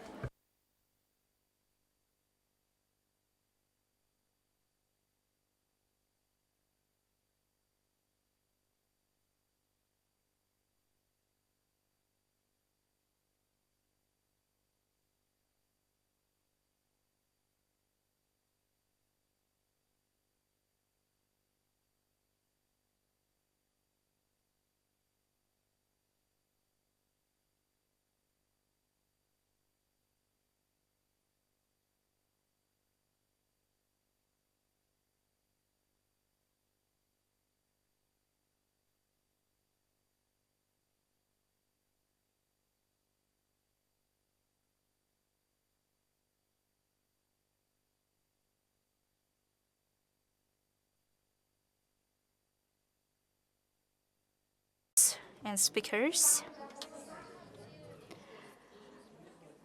Please call our guests. Let us start.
біздің бір спикеріміз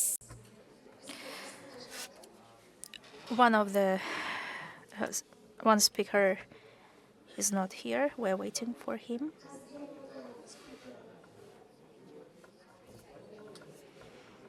Speaker from Kazgermunay.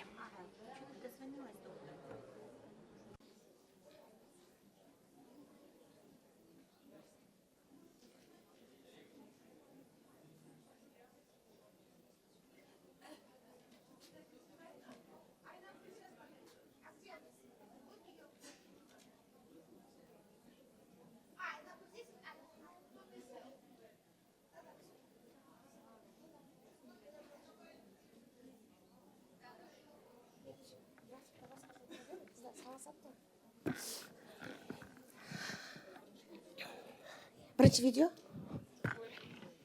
қылсаңыз ба жоқ видеосы де жоқ маған видео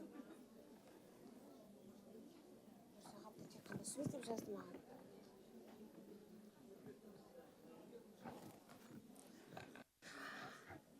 Уважаемые Dear participants of the conference, thank you very much for coming back. Please take your seats. We continue the second session. The second session is dedicated to the working professions, and here we speak about everyone who started their own activities from the bottom. And even having a high education, women actually started as just ordinary workers. And we have women who actually passed a very long but honest way, starting from ordinary worker to the leader. And we have some speakers who are dedicated to own business, who actually continue own activities. Dear guests, dear colleagues,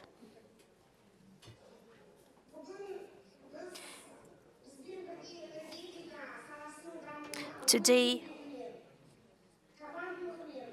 we have leaders who are examples, women who got success starting from just employees or ordinary workers to managers. Dear ladies, before our session, I would like to give the floor to the PhD who had been working in this sector for a long time, to the chair of Women's Energy Club, Aizada Akaiseva. The floor is given to you. Thank you very much. Dear ladies and gentlemen, this platform is wonderful. This event is wonderful. I would like to congratulate all of you with the 7th Women's Energy Club. On my behalf, I would like to congratulate you with this date. I have actually already report in a few languages on 4 pages, but our moderator started so well. They expressed their kind words, so that is why I would like to get this example and not to use my paper. And Lazat Hanım, thank you very much that during 2 years, within these 2 years, you chair at this forum and the Women's Energy Club, and the idea of the creation of this club. When we actually were thinking about it, 12 years is a special cycle for Kazakh people. So who are here with us for 12 years, who participate annually? 2-3 people are here who actually permanently for 12 years participate at this forum.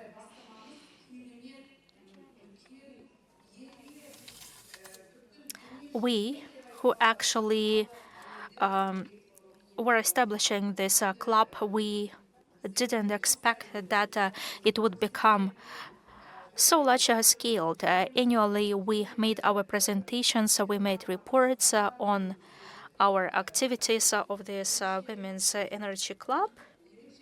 However, today we have a special format, in a special form. I will not show this presentation. I will not take your time. That is why I just want to wish you success. Success to our forum. And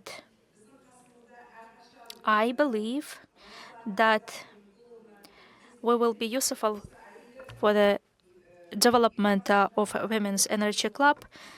Back that time, Lazat was a head and the founder of this council, Ms. Lazat Kuramkulova. I would like to thank you.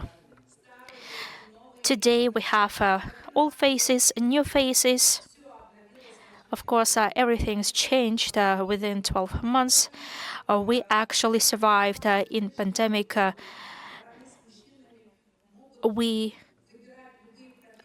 got the stage when we can choose any profession. I think that it's a benefit of the Women's Energy Club and Lizata Jaksymbayevna, KAZENERGY Company Association. You all know that in 2013 we established this club. I ask you who was there, and we welcome those people who actually benefited the development of women's energy movement. Women in energy sector, it's a power which allows our men to implement their own ideas in life. Without the women, energy sector cannot be developed. Today we speak about 25%, 30%, and I had been working in oil sector for 25 years. After that, I was invited to my present company. It was the first company which developed the first reactor with fast neutrons, and I was requalified. I became an energy specialist, nuclear specialist. I work in the first nuclear power stations, and the first nuclear station. I'm glad to welcome my colleague from Rosatom company. That is why women, please go forward. Please don't stop. I would like to finish my presentation with the words of my favorite Coco Chanel, who said that if you want to have something new, you need to start doing something new. That is why, dear girls, ladies, please start new things, turn to 880 degrees, and start a new energy life. Thank you very much.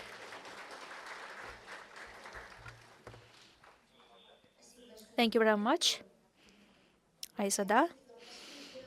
Indeed, 12 years passed.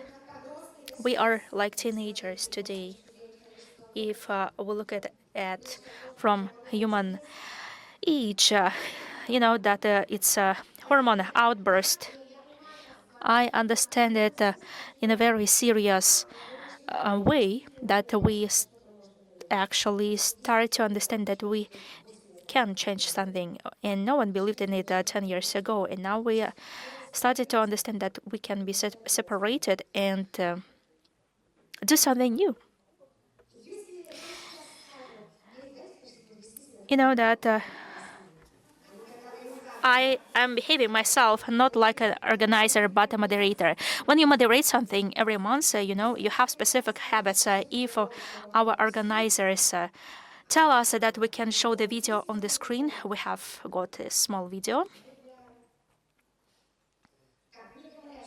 They tell me that they cannot show this video on the screen. The next floor is given to a unique person. In Turkestan, just recently, Kazatomprom, and I want to congratulate you, they created the Women's Society. It was a wonderful event, and I always talk to Aliya Haydarovna. Could you please stand up?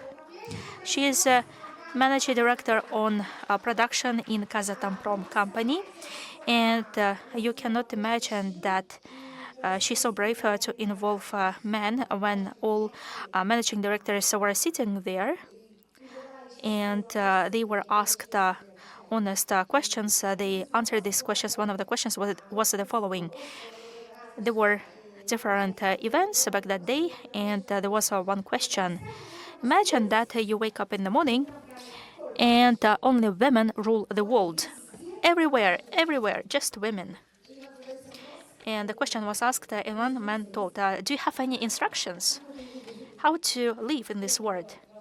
And actually, it was funny. There were very serious questions, and it was connected with the policies which they take at strategic sessions. And, you know, it was 50-50 in the room, not like here, just girls. And it was great. It was great. Last year, Samruk Energy established their own corporate women's club. And it was so great that the CEO came up in front and he told us that he felt our potential. And it was the first leader. And back that day, I heard for the first time when Miss Nurgul Onurzagat presented with her speech. I was inspired by her speech. It was an amazing story of a person.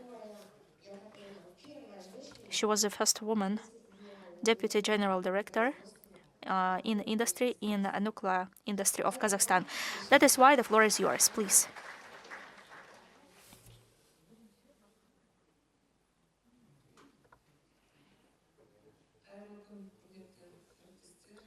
Good morning, dear ladies and gentlemen, dear colleagues.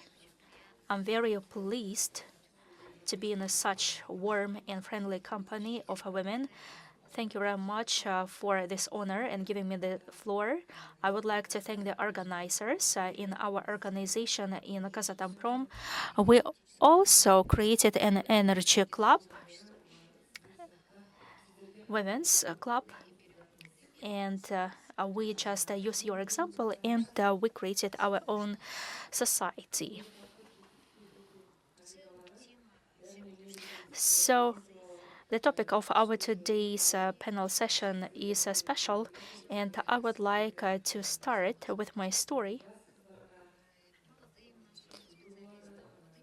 I would like to share the story with young ladies, our girls. Probably it will be useful for you in the future. That is why I would like to tell about myself. I am a deputy general director for production. This required 17 years of my work. It's the result of my 17 years of experience in industry, in production.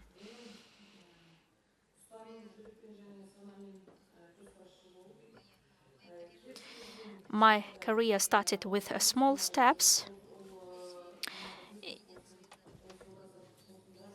It doesn't matter what kind of field it is, whether it's medicine or a trade. In any industry, there should be a person who invests own heart and soul, and then this activity will bring some results. And that is why I use this principle. Every person makes own choice, and if a person follows own values, he or she can achieve a success. And you know that the destiny of a person in his own hands, and your freedom and your values are very important.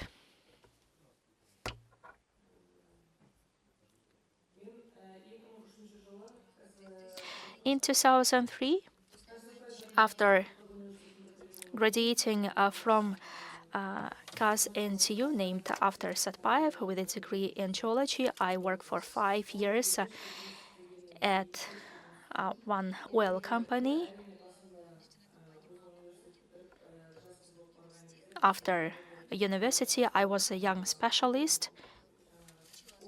I started my work career there. It was my first experience in oil company. Of course, at first everything was interesting.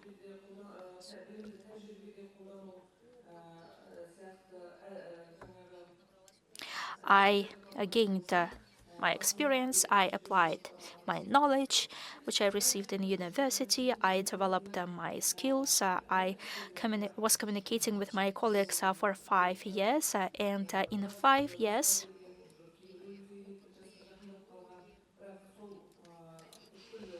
my colleagues, experienced geologists who worked in the production only in this company, actually, you know that they were dealing with only functional activities at one place. They actually fulfilled the same activities for many years. No changes in functional activities were made. And I realized in 5 years that I need to change something. And I realized that if actually I stay here, probably I will work here till my pension. And that is why I started to look for a way I can develop further. It was in 2008. I got very good salary. Everything was stable. But if you stay in one place, if you don't move forward, if you don't develop yourself, you know, actually it's a choice of every person. You always have a choice if you want to move forward and to look for something, to develop yourself, to improve your qualifications. In such search, I actually go to Kazatomprom.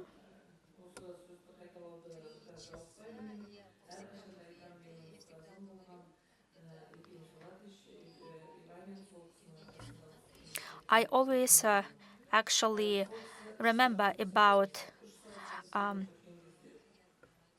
one interviews which was conducted by Evgeny Filatovich, a man who devoted almost his entire life to the nuclear industry.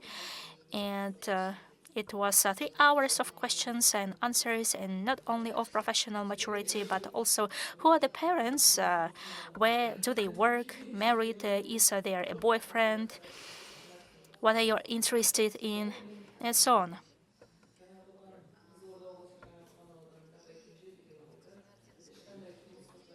It was in Kazakhstan region, in a Kurgan region. It was a shift work. It was really hard. And I was accepted to this new job, this new position. And I became a geologist at a mining company at Baiken LLP. And this person who interviewed me, he was my teacher. He was a chief geologist of this company. Now he is a chief engineer in this company. And now I take a position of a deputy director, deputy head on the industry. And I actively apply a few principles in my work. I know my strengths. I know my weaknesses. That is why I recognize them. I separate them, and only after that, you can achieve your objective. It's my principle. It's my value. In any work, in any activity, you know that you cannot actually solve any problems just by your own, and that is why I achieved different objectives thanks to my team. I believe in it. I know about it. And you know that we actually, as a elder generation, we always teach the younger generation. It's a permanent process. It's a mandatory process. We respect our elderly people. We honor them. It's necessary. It's important. We need to teach young specialists. It's an inherent part of success. And before taking any decisions, we need to be assured in ourselves, and only after that people can follow you. So you need to be assured, self-assured. Person who has stereotypes, who is not self-confident, will not be able to become manager. And also in our society, we have a stereotype which we are destroying completely, because in our community we have a lot of active women. There are a lot of managers among them. So we have to work and be confident in yourself. Dear ladies, be confident in yourself. As for the delegation of duties, you should not only learn how to do, you should also be able to share your knowledge. If you share your knowledge, only in this case you will be able to achieve success. And it's not enough only to be trained yourself, but if you have a team, and if you will achieve the successes when you will be sharing your knowledge. So I had presentation, but now actually I'm not providing a lecture of advices to you. I'm sharing my personal experience, and these are my rules, these are my life principles. These are my principles I would like to share with you.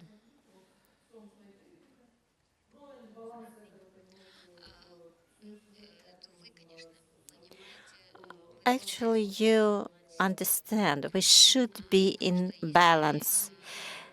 If we have a harmony at home or at work, this is what we need. If you don't have harmony at your family, you'll never be successful at your work. This is a very important part. Leadership. Leadership is my path. This is my choice. This is my vision. This is my mission. My mission is continuous growth, improvement of qualification every day. For me is a fight, and I'm working to motivate my team, the members of my team. And I am self-confident, and all this helps me to achieve successes. confidence, hardworking, resilience. These are good qualities. Leadership is a continuous growth, continuous search. And in this way, only on these principles we'll be able to achieve our successes. Thank you for your kind attention.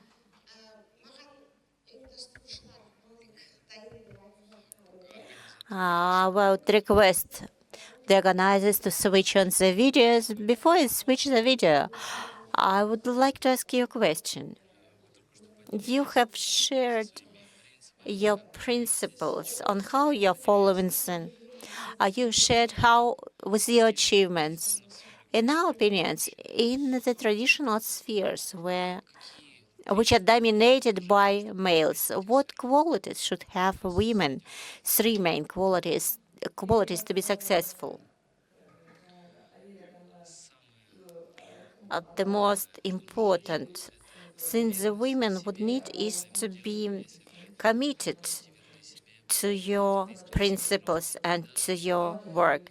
If you do it, you'll be successful. And if you cook at home, then if you invest your soul, then your food will be great. And again, commitment, resilience, and responsibility. It does not mean that my male would work and I will be idle. No, we have to feel and we have to share responsibilities.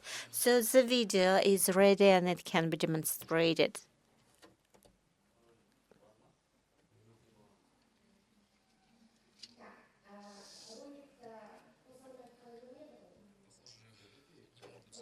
Seems there are still technical issues with the video, so we'll provide the floor to next presenter. The next floor will be provided to the head of shift of CNPC Aktobe-Gas, to Ainagul Tulemisova.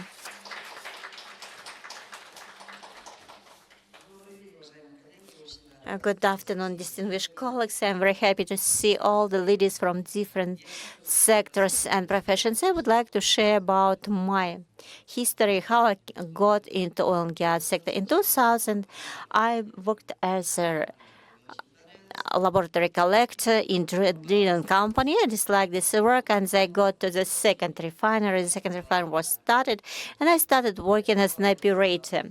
And immediately I was shocked. I was going to run away. There were too many pipes, equipments, valves, compressors, the torch, and whatever, too much noise. I wanted to escape by my mama. My mom used to work in oil and gas, and she used to repeat, there is no word I can't, there is a word I don't want. So that was my principle. I followed, and I used to work as an operator. I worked as a technology engineer, and now it's my second year when I work the head of the shift of Central Engineering Technology Service. The work is interesting and complex. So actually, in our service, we don't have any woman in managerial position, especially if it is related to technology. And I am proud to say that I am the only woman in this position. Previously, it was mentioned that with the head of the state, the state announced this year the Year of Working Profession, and I believe ourselves to be the people of the working profession as we are doing our work, as we are making our contribution to Kazakhstan, to our motherland. So as in industry, women should be present, as we are so-called peacemakers in certain sense, because males have different tempers. Sometimes they become very hot, and we are trying to smooth the angles.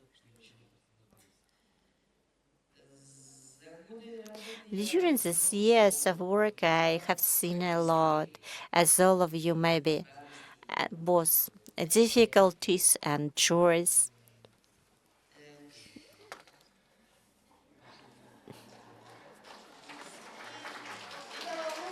I'm a little bit nervous. That is why I lost About leadership, what I was going to talk about leadership.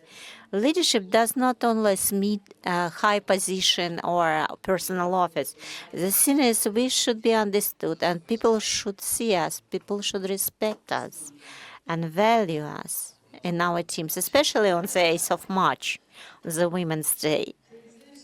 And what I would like to add in the conclusion, I would like to wish all of you good luck and success and follow this motto. There is no word I can't. There is a word I don't want. Thank you very much. Thank you very much, Anna Gulnur Adzilovna. We have been discussing with Nurgulnur Sagatkazi what helps women, especially in the industry which is male dominated, and we keep on repeating the only woman, we are proud not because she's the only, because she did it. This is what you have said. And now please tell us one advice, how to overcome the difficulties.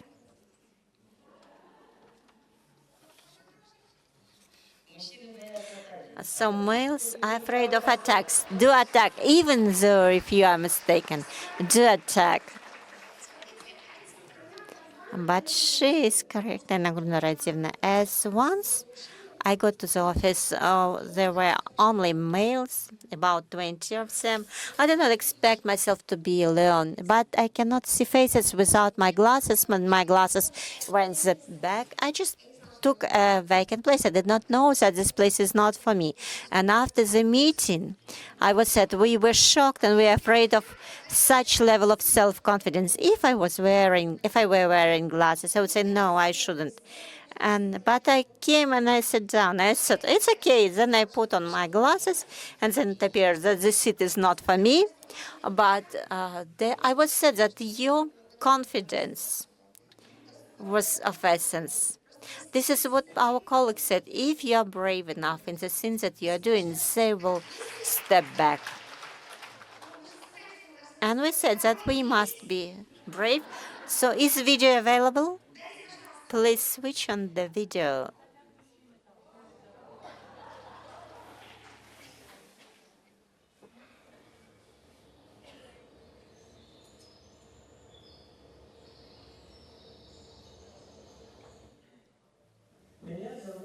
My name is Nursagat Kaz. I'm Deputy Director General for Operation of a mining company. My professional history started with the position of geologist. So we have been working in very difficult conditions. But these difficulties made me strong, made me keep on progressing. I used to believe that women can be successful and strong, remaining very tender. And I got my inspiration from my grandma, who used to repeat, be strong,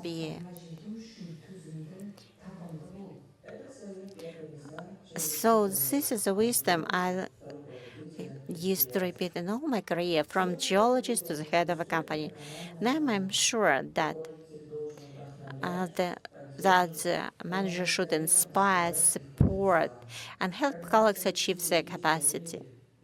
When we have confidence, when we have trust, that may lead to great ideas that will create great results. I keep on learning during all these years, because development is the path that never ends, and I'm sure the higher is our positions, the more opportunity we have to give to other people. Distinguished colleagues, I would like to tell you, please be self-confident, develop. Don't be afraid of difficulties. Every step ahead pushes us further. Leadership is not only about the position, it's about courage, responsibility, and ability to lead other people. Let each of us get inspiration and achieve objectives, change herself and change the world for the better. Thank you. Very, very kind video. Thank you. In our session, we have a woman who during many years devoted to their profession, to the same team, and keep on working in shifts, on days off, on holidays. I provide the floor to the head of KPI service of Central Asia, Kulsari unit of Atyrau main lines, Adilova Zhanega.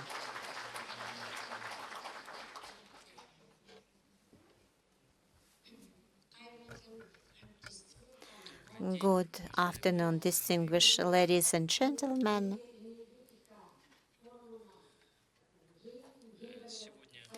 Today, within the Forum of Women Energy, Driving Energy and Developing Progress, I would like to express our gratitude for the organizers who united the women from energy sphere. Out of doubt, it is our achievements on our way to success. And we enjoy the results of our work and efforts. And whatever we have achieved is the result of our company and the work of my colleagues. In 1986, I graduated from the Department for Automation and Systems of Control of Kazakh Polytechnical University at Almaty, and I was directed as a young specialist to Kulsari compressor station and for the first time in my working activity, I started working as a turner in the service of control and measurement devices and automation. And I still work in the same company for 39 years already. I love my profession, and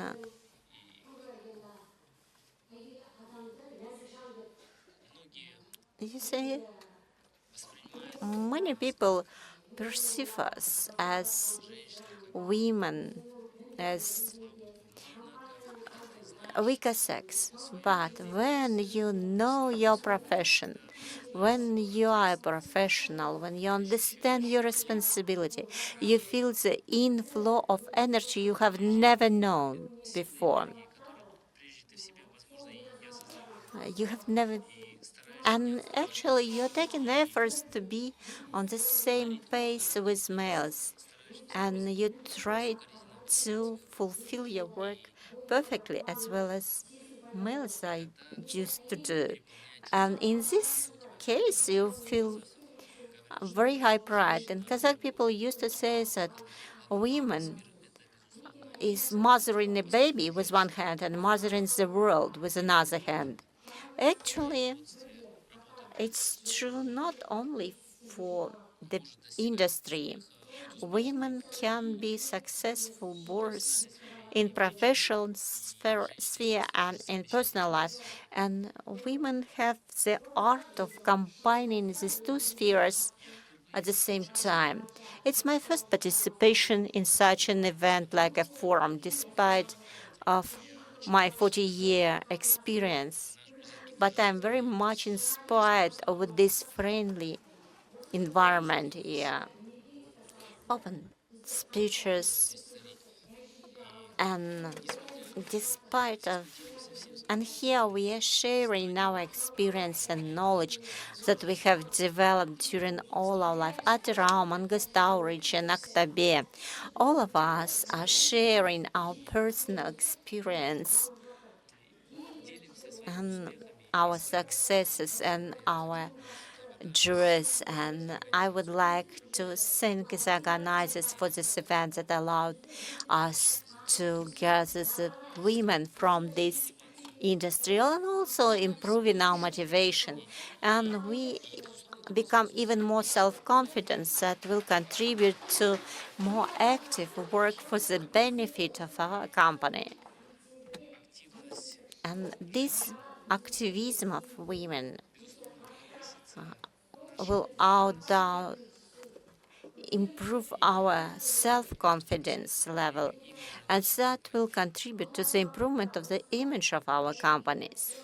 In the future, the forum, I would like to wish the forum successes to KAZENERGY forums, so as your plans, your ideas were implemented and realized in practice. And Intergas Central Asia Joint Stock Company is a place of my work that makes me proud to work in such company as Intergas Central Asia Joint Stock Company. And I would like that the number of these active women keep on growing.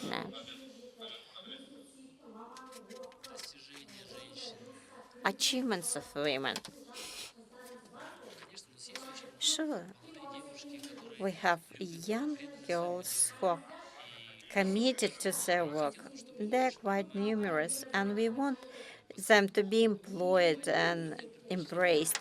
But most of the companies give preference to males, to young boys. But we have to support women because they have been also trained in this profession. They want to work for the benefits of our motherland and make their own contribution. And I believe that we should give them this opportunity. Do you agree? I believe that you agree. And the most important thing,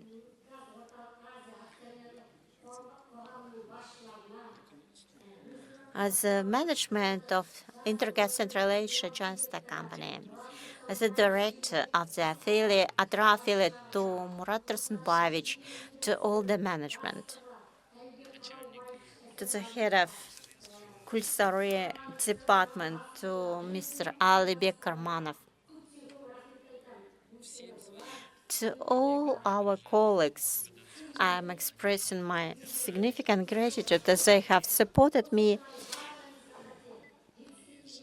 and they were confident in me. And I wish all of you to achieve even better successes. Thank you.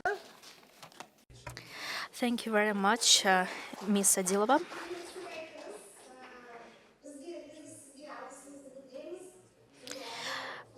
We have heard very kind words, and we express our gratitude that you have come to us from Kulsare for your kind words and wishes. So the next floor. So we understand that we all have individual ways in our career development, our own story, the story of victories and defense. And we all understand that it's not only the work of leadership, the work in families, but when we come to work, I think that women can be distracted from other problems and be involved. And the next floor is given to the head of laboratory Kazger Munay LLP, Ayşulpan Razmbetova. Good morning, dear colleagues. I'm so glad to be here in this room. We can see the concentration of wonderful women. I'm so glad to be here. For me, it's a great honor to speak today at this platform. I was born and raised in Kızıldağ, and you know that Kızıldağ women have a warm mentality and Western strong character, and it helps in our sector to develop, to work, and to achieve success. And you know that I came to this sector is not in vain. I am an oil person in second generation. My father worked there as well. And you know that on the 1st of September, it's associated as the beginning of something new. We all gather together in school on the 1st of September, the same in universities. It's at the beginning of studies and lessons. You know that when I got my diploma, I asked a question, what to do further. And it was the 1st September 2006, and I was appointed as a laboratory person. And you know that actually I was so worried when I came in the laboratory. It looked like NASA with equipment and so on. And I had to study a lot of documents, and I remember that I need to study the standards, state standards. I use this phrase in my life. And you know, when I came into the laboratory, I was afraid, I was scared to push on a different button. Everything was in German language, and I knew only one word in German, Achtung, and that's it. And you know, I was so glad that I started my career development first steps in this job. I was talking to myself, don't be afraid, please move forward, and so on. And it was true. In 1 year, I became a head of the laboratory, and it was 1 month prior to my 22 years old. I was really young girl, and I became a head who was responsible for people, for the results, for activities. I was so glad, but you know that actually I was so worried, I was so nervous. Can I do it? Can I handle it? What if I let the team down? But my colleagues, my team was a strong rare for me, and we fulfilled a lot of tasks together, and we achieved very good results. I'm so grateful to them. And I'm responsible for a few laboratories today. For example, the analysis of oil, gas, and water, and gas condensate in the future. It's a huge responsibility because not only I'm responsible not only for the figures and the reports and the results, but efficiency of the entire production. And when I think that it all started with my fear of hitting the wrong button, I realized that it really was a long way. There are more women in the energy industry today, in engineering, in management. Not so many. Of course, I want more. And you know that we have heard today these words that actually women in energy sector is not only a specialist, they are mothers, daughters, sisters, spouse. You know that we can focus on different things. When you need to prepare reports, 200 projects, and what to buy for a child, for example, a teddy bear for him, and so on, and we control everything. And I would like to note that we speak about soft skills today in the world. And they are especially valuable in oil and gas industry. Technical knowledge and equipment are not enough. You know that we need to be able to hear, to smile, and we as women, we actually bring to our teams, so we are able to bring people together to create an atmosphere in which it becomes easier to work. My story would be incomplete without thanking my parents. They taught me to value hard work and to believe in myself. I'm grateful to my team and, of course, to my company, KAZENERGY, which has become for me not just a place of work, but a real school of life, a big family. We are really a big family. I feel myself like at home. And I would like to note that, for example, I remember my father's colleagues, for example, a father who is a head, who is a builder, and so on. And I'm so proud that they work at the same company. I'm so grateful, and I would like to thank myself, that girl in 2006 who actually came to laboratory and who wasn't afraid. And I hope that such girls as me, there will be a lot of us in the future. And I would like to tell these girls, you did it, you are not alone. And you are here on this platform with wonderful women. You became a leader, you have your own voice, and you can inspire others. And here, I want to recall the words of Martin Luther King, I have a dream. I have a dream too. I have a dream too. I dream that there will be more women in the energy sector. My dream is for girls in schools to know that any road is open to them. My dream is for women to feel confident and know that their contribution is equal and necessary. Today is my 20th year in this industry, and I believe that girls from Kızılarda, Atyrau, Aktau, Astana, Aktobe, from any corner of Kazakhstan will enter the energy sector confidently and calmly. We don't just move energy, we shape progress. And we are creating this future together. Thank you for your attention.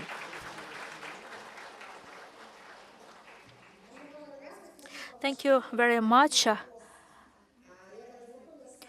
When I learned your CV, I know that first you chose medical profession. Don't you sorry that you don't treat people? No, no, no, no, no, no. I love my job. The next speaker, and you know that we have stars from Atyrau. The next speaker is given to leading geologist Emba Munay Gas Gulnar Ayazbaeva.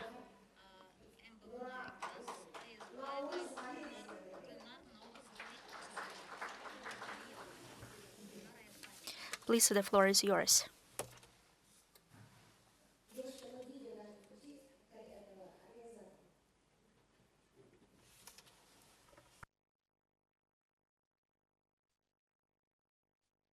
Just a second. We have some issues with the videos.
She's a mentor, she's an experienced specialist, qualified person.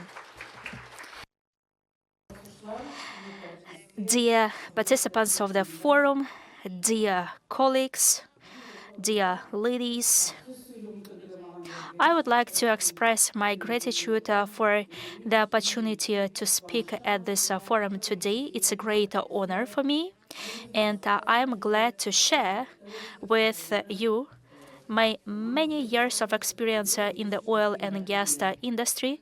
And for me, it's a great honor to speak out from this podium. As you could see, I have been working for more than 30 years in this sector. After graduating Kazakh Polytechnical University, I started to work in oil company Dos Muhammad, and I started my experience as an operator. I worked as an operator. I participated in different technological activities at the industry. And when I see different wells, I actually now I understand how to work with it. And after 5 years of working as an operator, I started to work as a geologist. I was a ready-made specialist. I was ready to work there. I had 5 years experience, and after that I decided to improve my qualifications. My colleagues know that we have a lot of producing companies, 5 oil fields, about 600 wells, and my colleagues know about it, that actually every well has got own peculiarities, and every oil field has got own composition, different peculiarities and products which we produce. I tried to move in this direction, and I improved my qualifications. I collected knowledge. I received a huge experience within these years, not only in geology, but I focused my attention on the technological industry. For example, I participated in different technological activities in production, in survey activities, and I worked on different operations at the field, and I tried to study all these processes step by step. And thus, I gathered knowledge, experience, and with the whole team, we successfully have been working here. We have women as well. I'm so proud of it. Starting from 2013, I am a leading geologist. I know that we work hard on oil fields, and that is why the result of these activities are due to the work of the teams, every specialist. For example, I work at the Prorva oil field.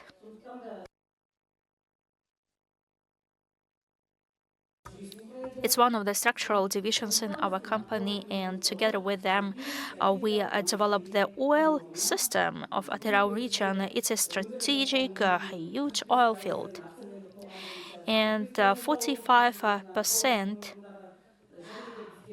of oil products belong to our oil field, and I would like to say that we opened it in 1963, and we produce a lot of products, and of course, we do it thanks to our geologists in our company and their contribution and qualifications. I work in the industrial department, and of course, we face with different situations in the company. Indicators are changeable. We have nuances in different activities, and we face with difficult situations as well. And I try to be responsible in my work. Together with whalemen, we work shoulder to shoulder. We have women like myself.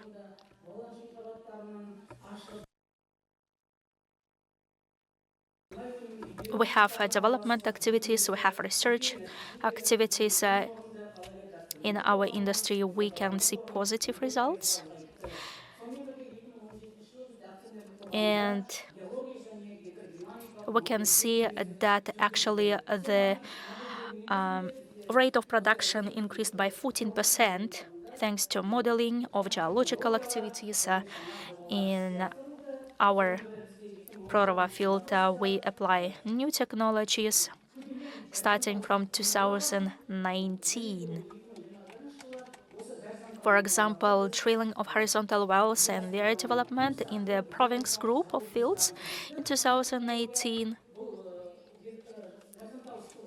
And in 2020, geological exploration, research and development in the northwestern wing of the Nurjanov field, which brought some results.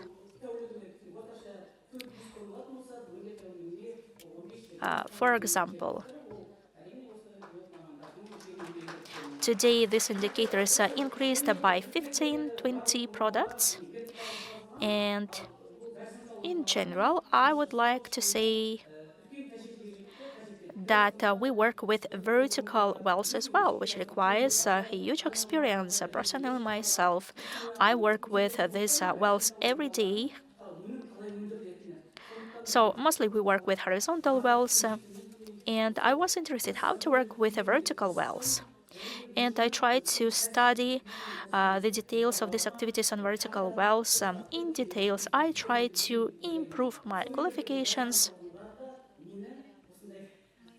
And I think that thanks to my studies, my knowledge, it succeeded. And of course, for my career development and for myself, I always study something. I learn something. Starting from 2022, we work on the development of horizontal wells with side shafts. And in 2023, I participated in well testing to develop the gas products of Zapadna Prorva field. As a result of the measuring taken, production efficiency has increased.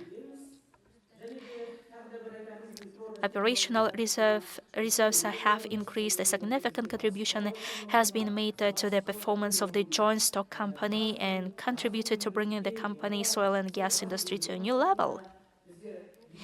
And today, in 2023, in West Prorva field, we conducted our test activities at the wells. At 5 wells, I personally participated in conducting these test activities. And in Prorva well, we produce not only oil, we want to produce gas as well. And we have 150 cubic meters daily of gas. We want to achieve it up to 320 cubic meters. And we do it not only for our Prorva field. It's not only success for this specific field, but for the whole company, which is an achievement.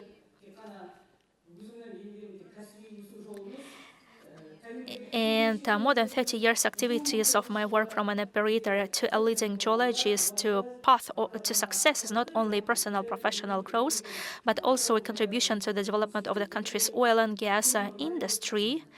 Our main task is to attract the students which have practical trainings. I was a mentor of the students. And the students demonstrate their successes. They already got internships, and some of them already work. And this is already an achievement. Every young specialist who come to the company, who get mentoring from more experienced workers, and I'm also a mentor. Together with the students, we take any possible efforts. We preserve the succession between the generations. And I believe it is a teamwork. And thanks to that, we achieve successes only in teams. And among us, we have a lot of women, young girls who are working in the oil and gas sector. Thanks to their resilience and their work, and we will be able to achieve successes. And I am ready to tell you, I'm always prepared to share my experience, and I'll keep on doing it, and I will keep on working, and I keep on striving and improving qualification and sharing my experience. Colleagues have just mentioned that this is a sector prevailed by men, and men encourage each other. Let us encourage, support, and help each other. That is why, in general, I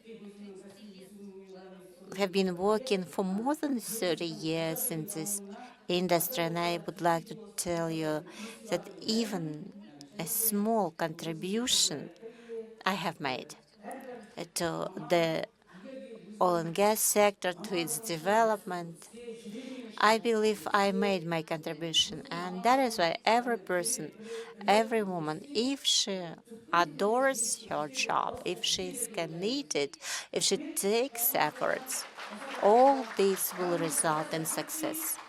And that is why I would like to wish everyone successes and good luck. Let us have more meetings at similar forums. Thank you, Gurnar Hanim. I have only one question to you. Please provide a very brief response. You started your career as an operator and you reached the level of the lead geologist. So what advice you will give to young specialists? You have to start from the bottom because you have to start with the company. When you know all the details of the work, you as a manager will better understand the work. And it happens that mostly managers are males, and we have to start with the bottom, with the operator level activities. But you should be committed, you should be resilient, you should be hardworking and self-confident, and you should make fast decisions and be able for operational decisions. These are my advices. I follow these principles myself, so I would give this advice to our young colleagues. People in oil company are asked, so are you used to work in the field or in the office? No, our speakers are not people from the office, they are people from the field. Lead specialist for reporting,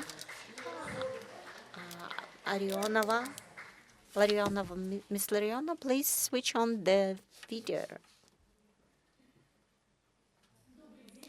Good afternoon, distinguished participants, the forum participants and organizers. As I said, I am from Karachaganak Petroleum Operating. I'm a coordinator for reporting for operational indicators. My experience in this sector is already 30 years.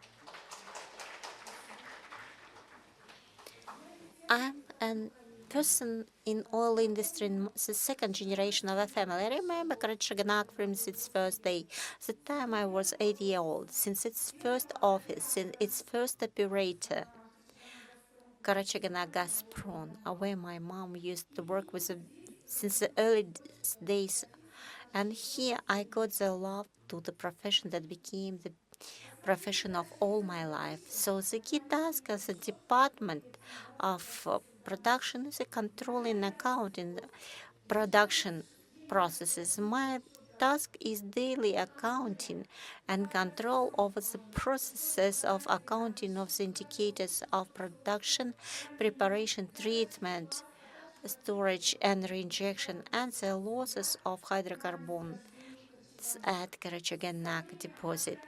Preparation of operational and actual statements for top managers, directors, partner companies, Ministry of Energy of the Republic of Kazakhstan, and controlling agencies. My group of reporting is one of the key in the department of production, and it is composed only by women. Oil and gas condensate deposit Karachaganak is a part of one of the technically most complex deposits in the world. And accounting of production in Karachaganak is believed a complex and high-tech process due to several reasons. One of them is the product comprises of oil, gas, and condensate, and it requires multiple accounting on every phase of the product.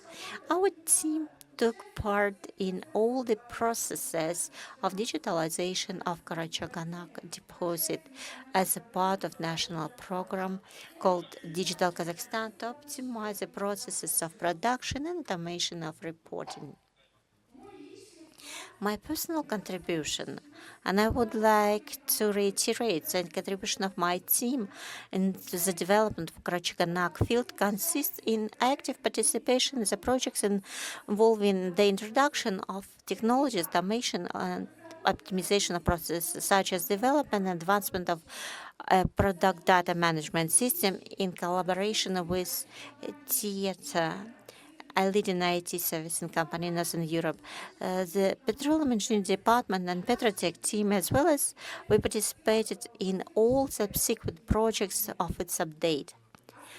The key contribution of our team to improvement of production efficiency are such large-scale projects to expand the field production and ensure integration of new production facilities into the system of data management on production company, as implementation of 26-inch gas export line of SPOG project into accounting system, a project to remove production restriction on gas at Karachaganak processing complex.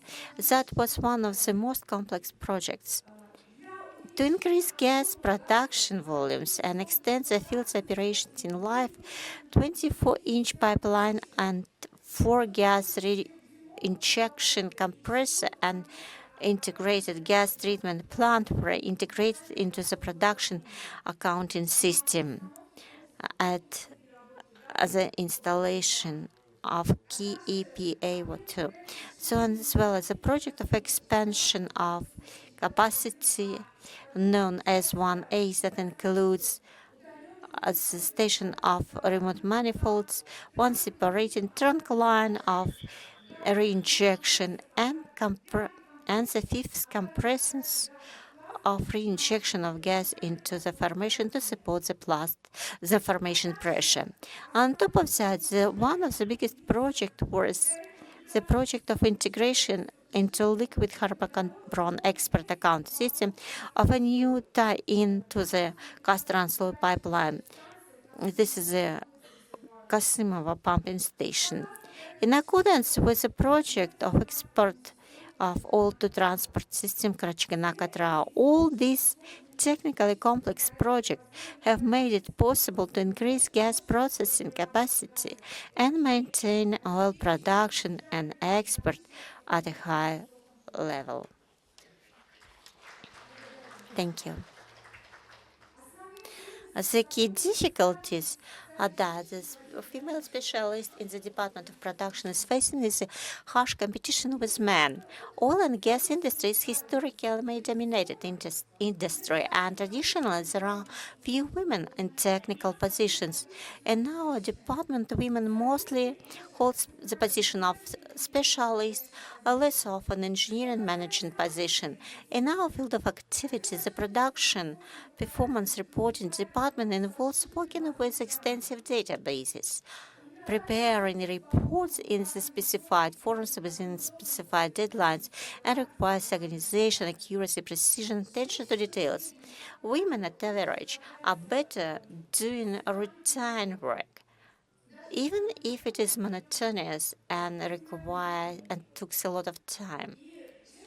As women are more adherent to the rules. Thus, there is an area in the production department where women can excel.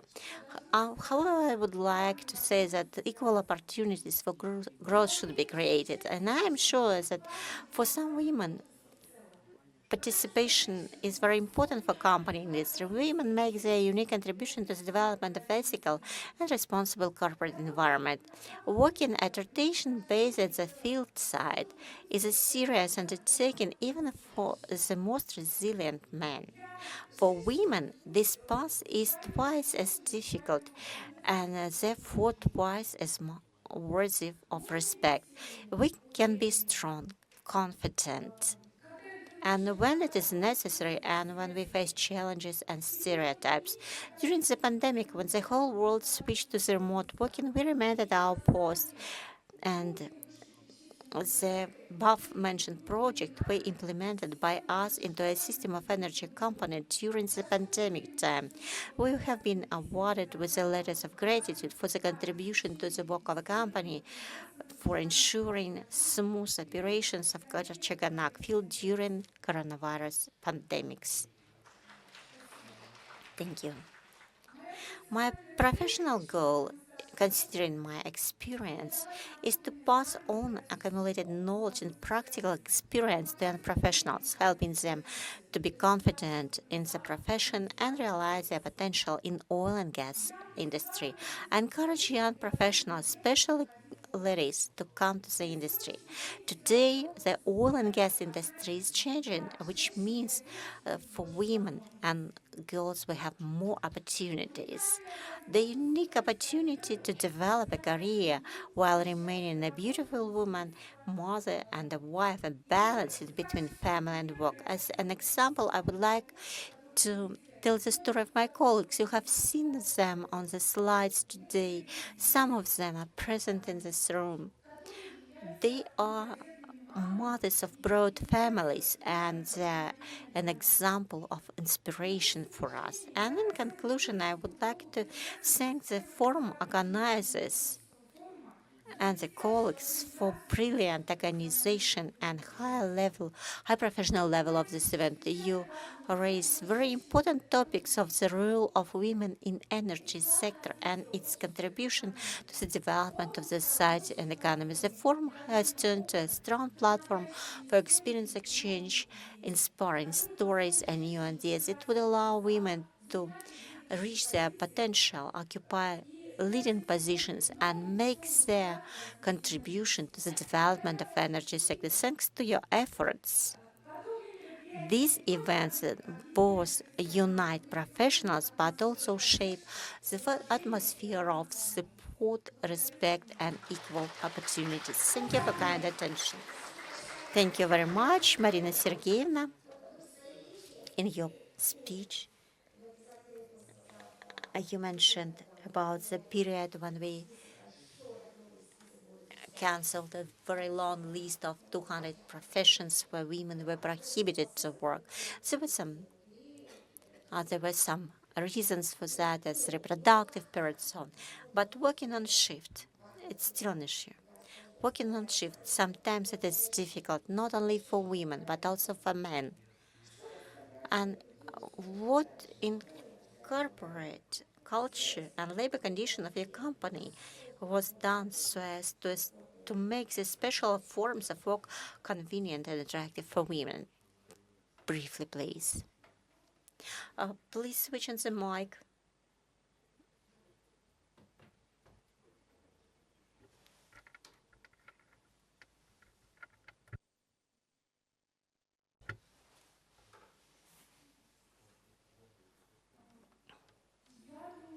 I believe in general sense of this word, but thank you for your question. Our company, in general, is caring of its employees. It means it is caring to make our shift work safe, so as people were calm, were confident in the future.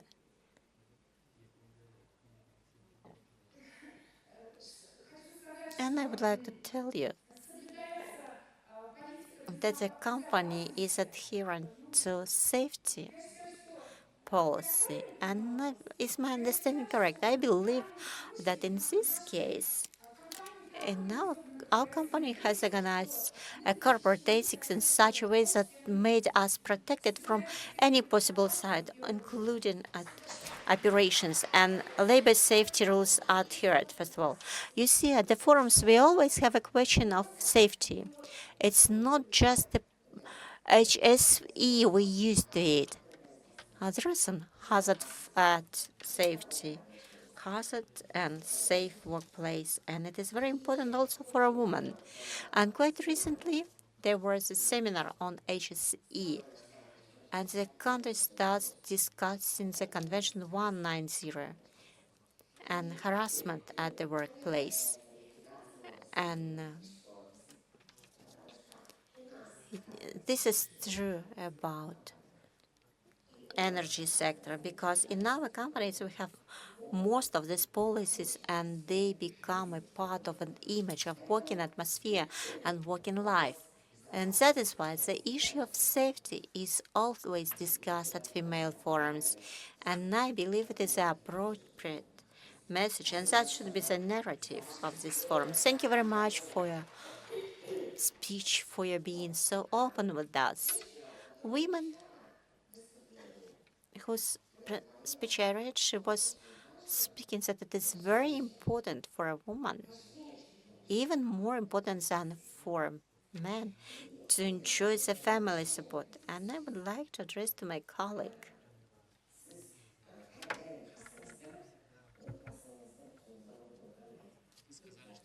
You mentioned that you have always felt the support from your family in your speech, and you mentioned that for a woman who is working, to which extent this balance is important between family and professional life? Could you please? What do you believe? To which extent, as far as I know, next year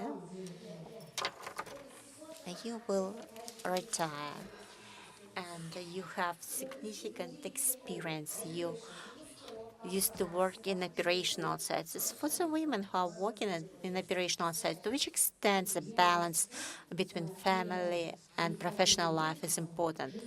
The most important thing when women come at work, they should fulfill their duties at 100% level. And for this, one would need peace in a family, a peaceful atmosphere in a family. One would need peace in the soul. If it is combined, if then the woman will devote herself to her job duties, and the spouse should be always supportive to you. And as it has been already mentioned before, we would need support from our men, support from our families, wherever you are. And people should respect each other and demonstrate support to each other. And we need to have a succession. We have to teach the younger generation it, because the youth that come after us should work for the benefits of our motherland and continue our work. And we have to be smart in reaching balance between family and work. I would like to tell you that she went here to the forum yesterday in spite for her jubilee. She celebrated 60 years of her anniversary.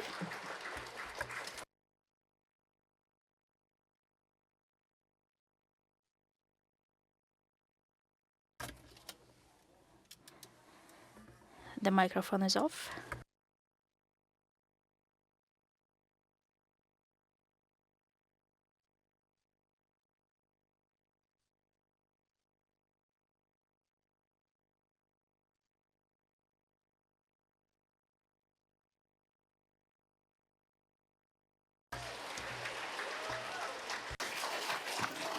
Пожалуйста, ролик включи. Could you please show the video on the screen?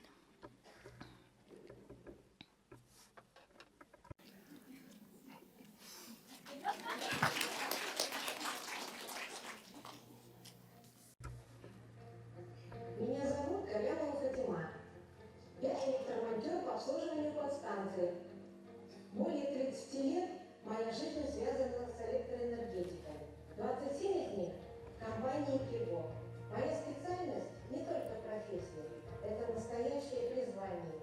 Еще в студенческие годы я выбрала эту специальность, потому что хотела приносить людям самое необходимое – свет и тепло. Мне всегда было важно чувствовать, что моя работа нужна обществу, что я вношу вклад в общее благополучие. Сегодня я обслуживаю подстанцию классом напряжения 220 киловольт.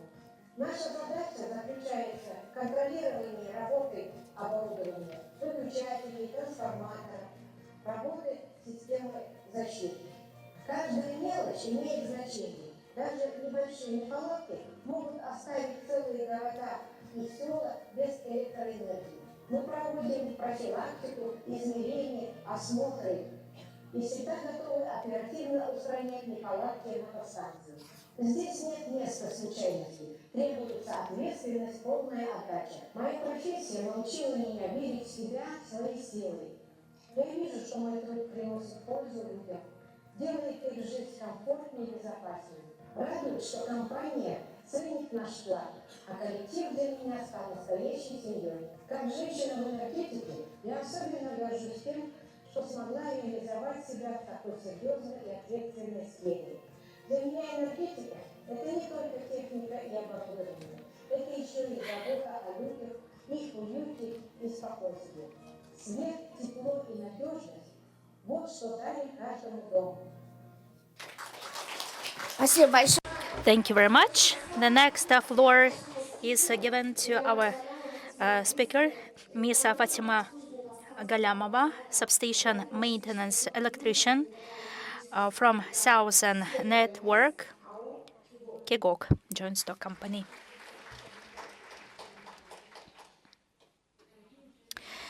Dear participants of the forum, for me, it's a great honor.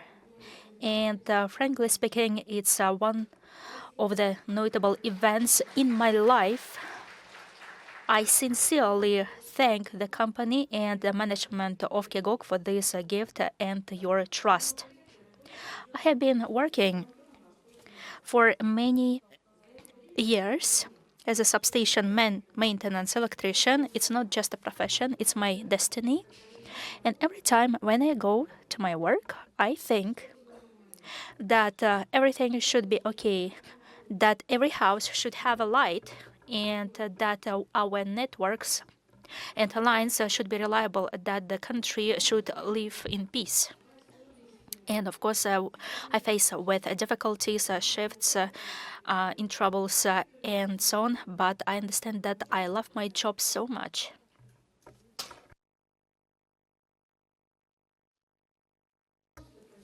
Because it's not just a profession. Energy is not just equipment, it's a service to people. I would like to tell young people, please come to our profession.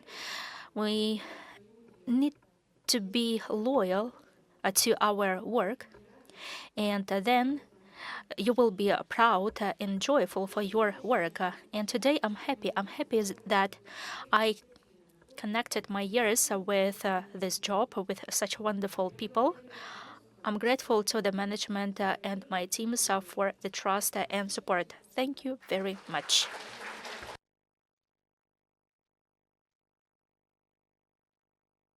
You know, when Fatima looked at the list of the speakers, she actually told us, I'm the only worker.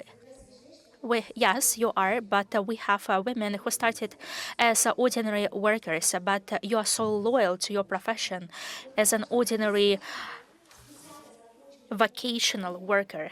And that is why we invited a person who dedicated all life to this vocational profession, and she came to her special clothing in this helmet in order to come in front of the stage in this clothes.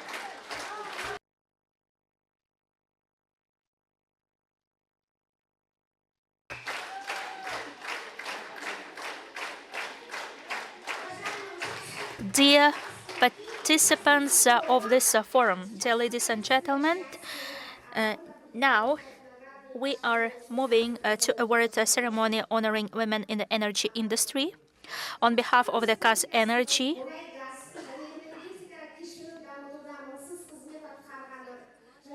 for the benefit to oil and gas industry, we award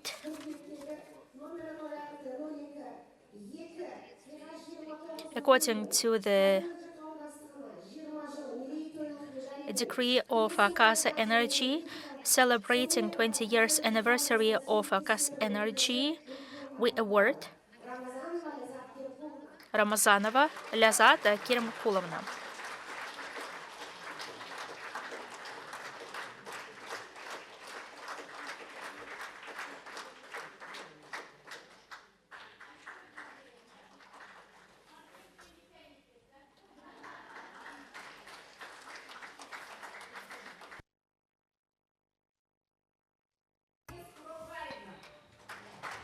Мисс Калиева, Абес Курбаева.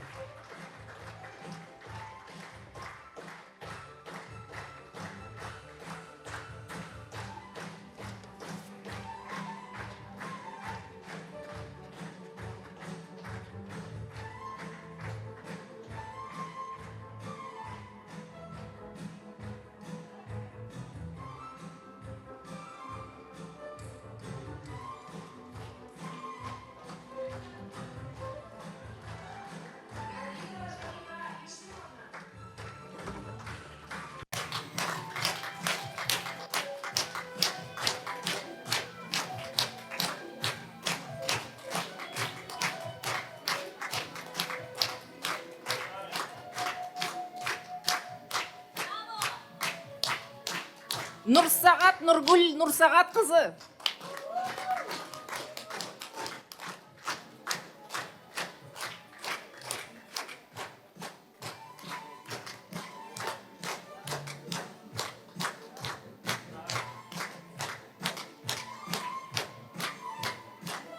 Оразымбетова Айшолпан Жадрасыновна.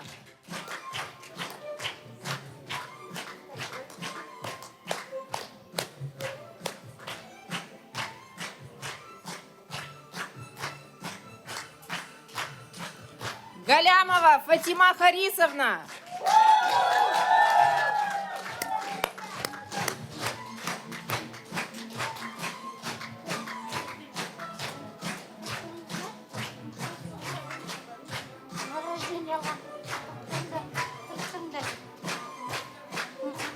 Ларионова Марина Сергеевна.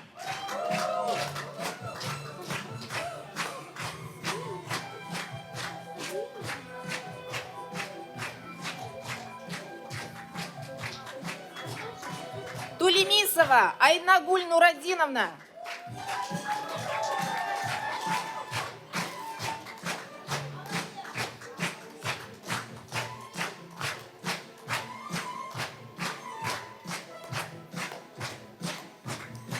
Аязбаева Гульнар Наурзгалиевна.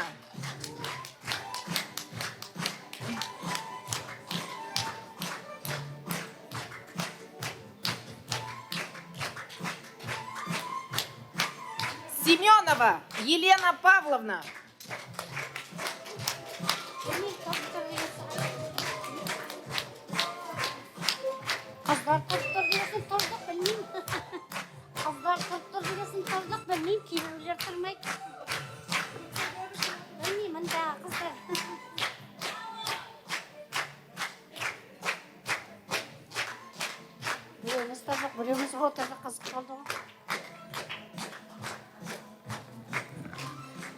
KAZENERGY қауымдастығы төрағасының 2025 жылғы 26 қыркүйектегі 06.02.2 қиғаш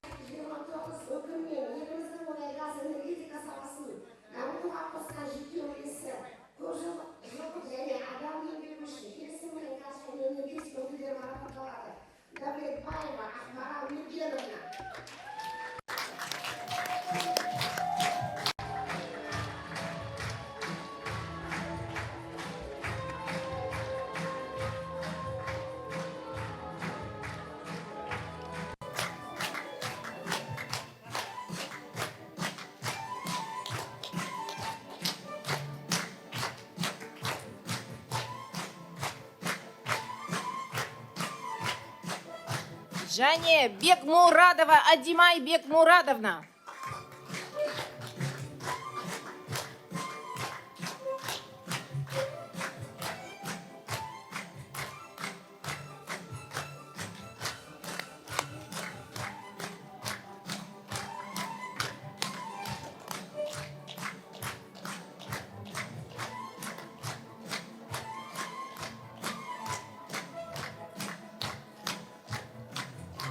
И у нас есть And we have some presents for the company which established women's societies. For example, executives, those women who actually broke through this male power, Kazatomprom company.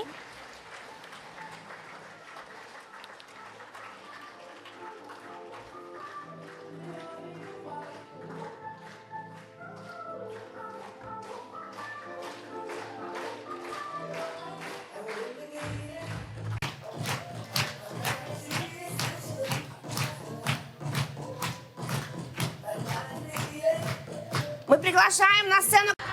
We invite Samruk Energy Company to the stage.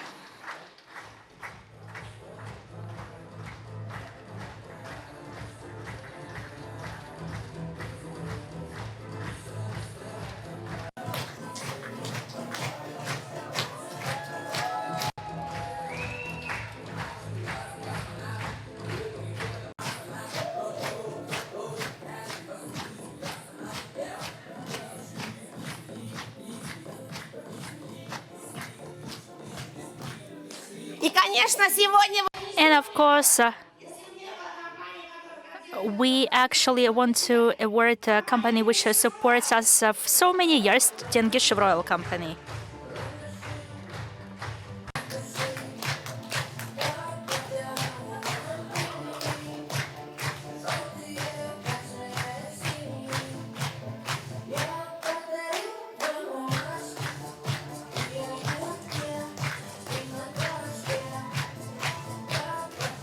я очень люблю следующий. I love the next company that they are so energized, Shell Kazakhstan.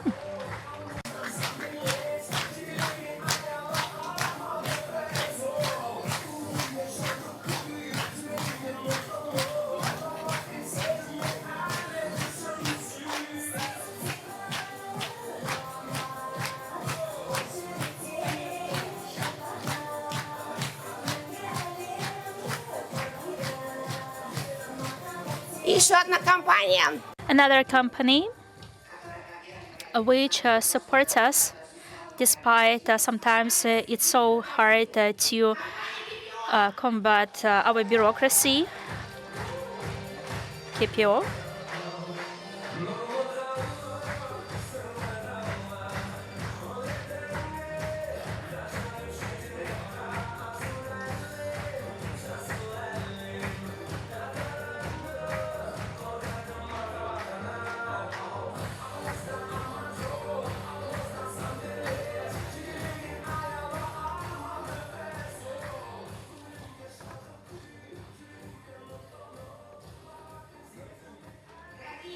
Dear participants of this forum, we are finishing our session. Thus, we announce that we wrap up our session. We have a tradition to Bastar. It means that we thank our guests for their participation at the event and the wish or a special song which creates a special mood. Our Toiba Star, which we want to bring to you, it's about our unity. We celebrate 180 years of anniversary of Abai.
обед на 3-м. So our lunch break is on the third floor. Dear members of the executive committee, we have a meeting in Rixus. The bus is waiting for us.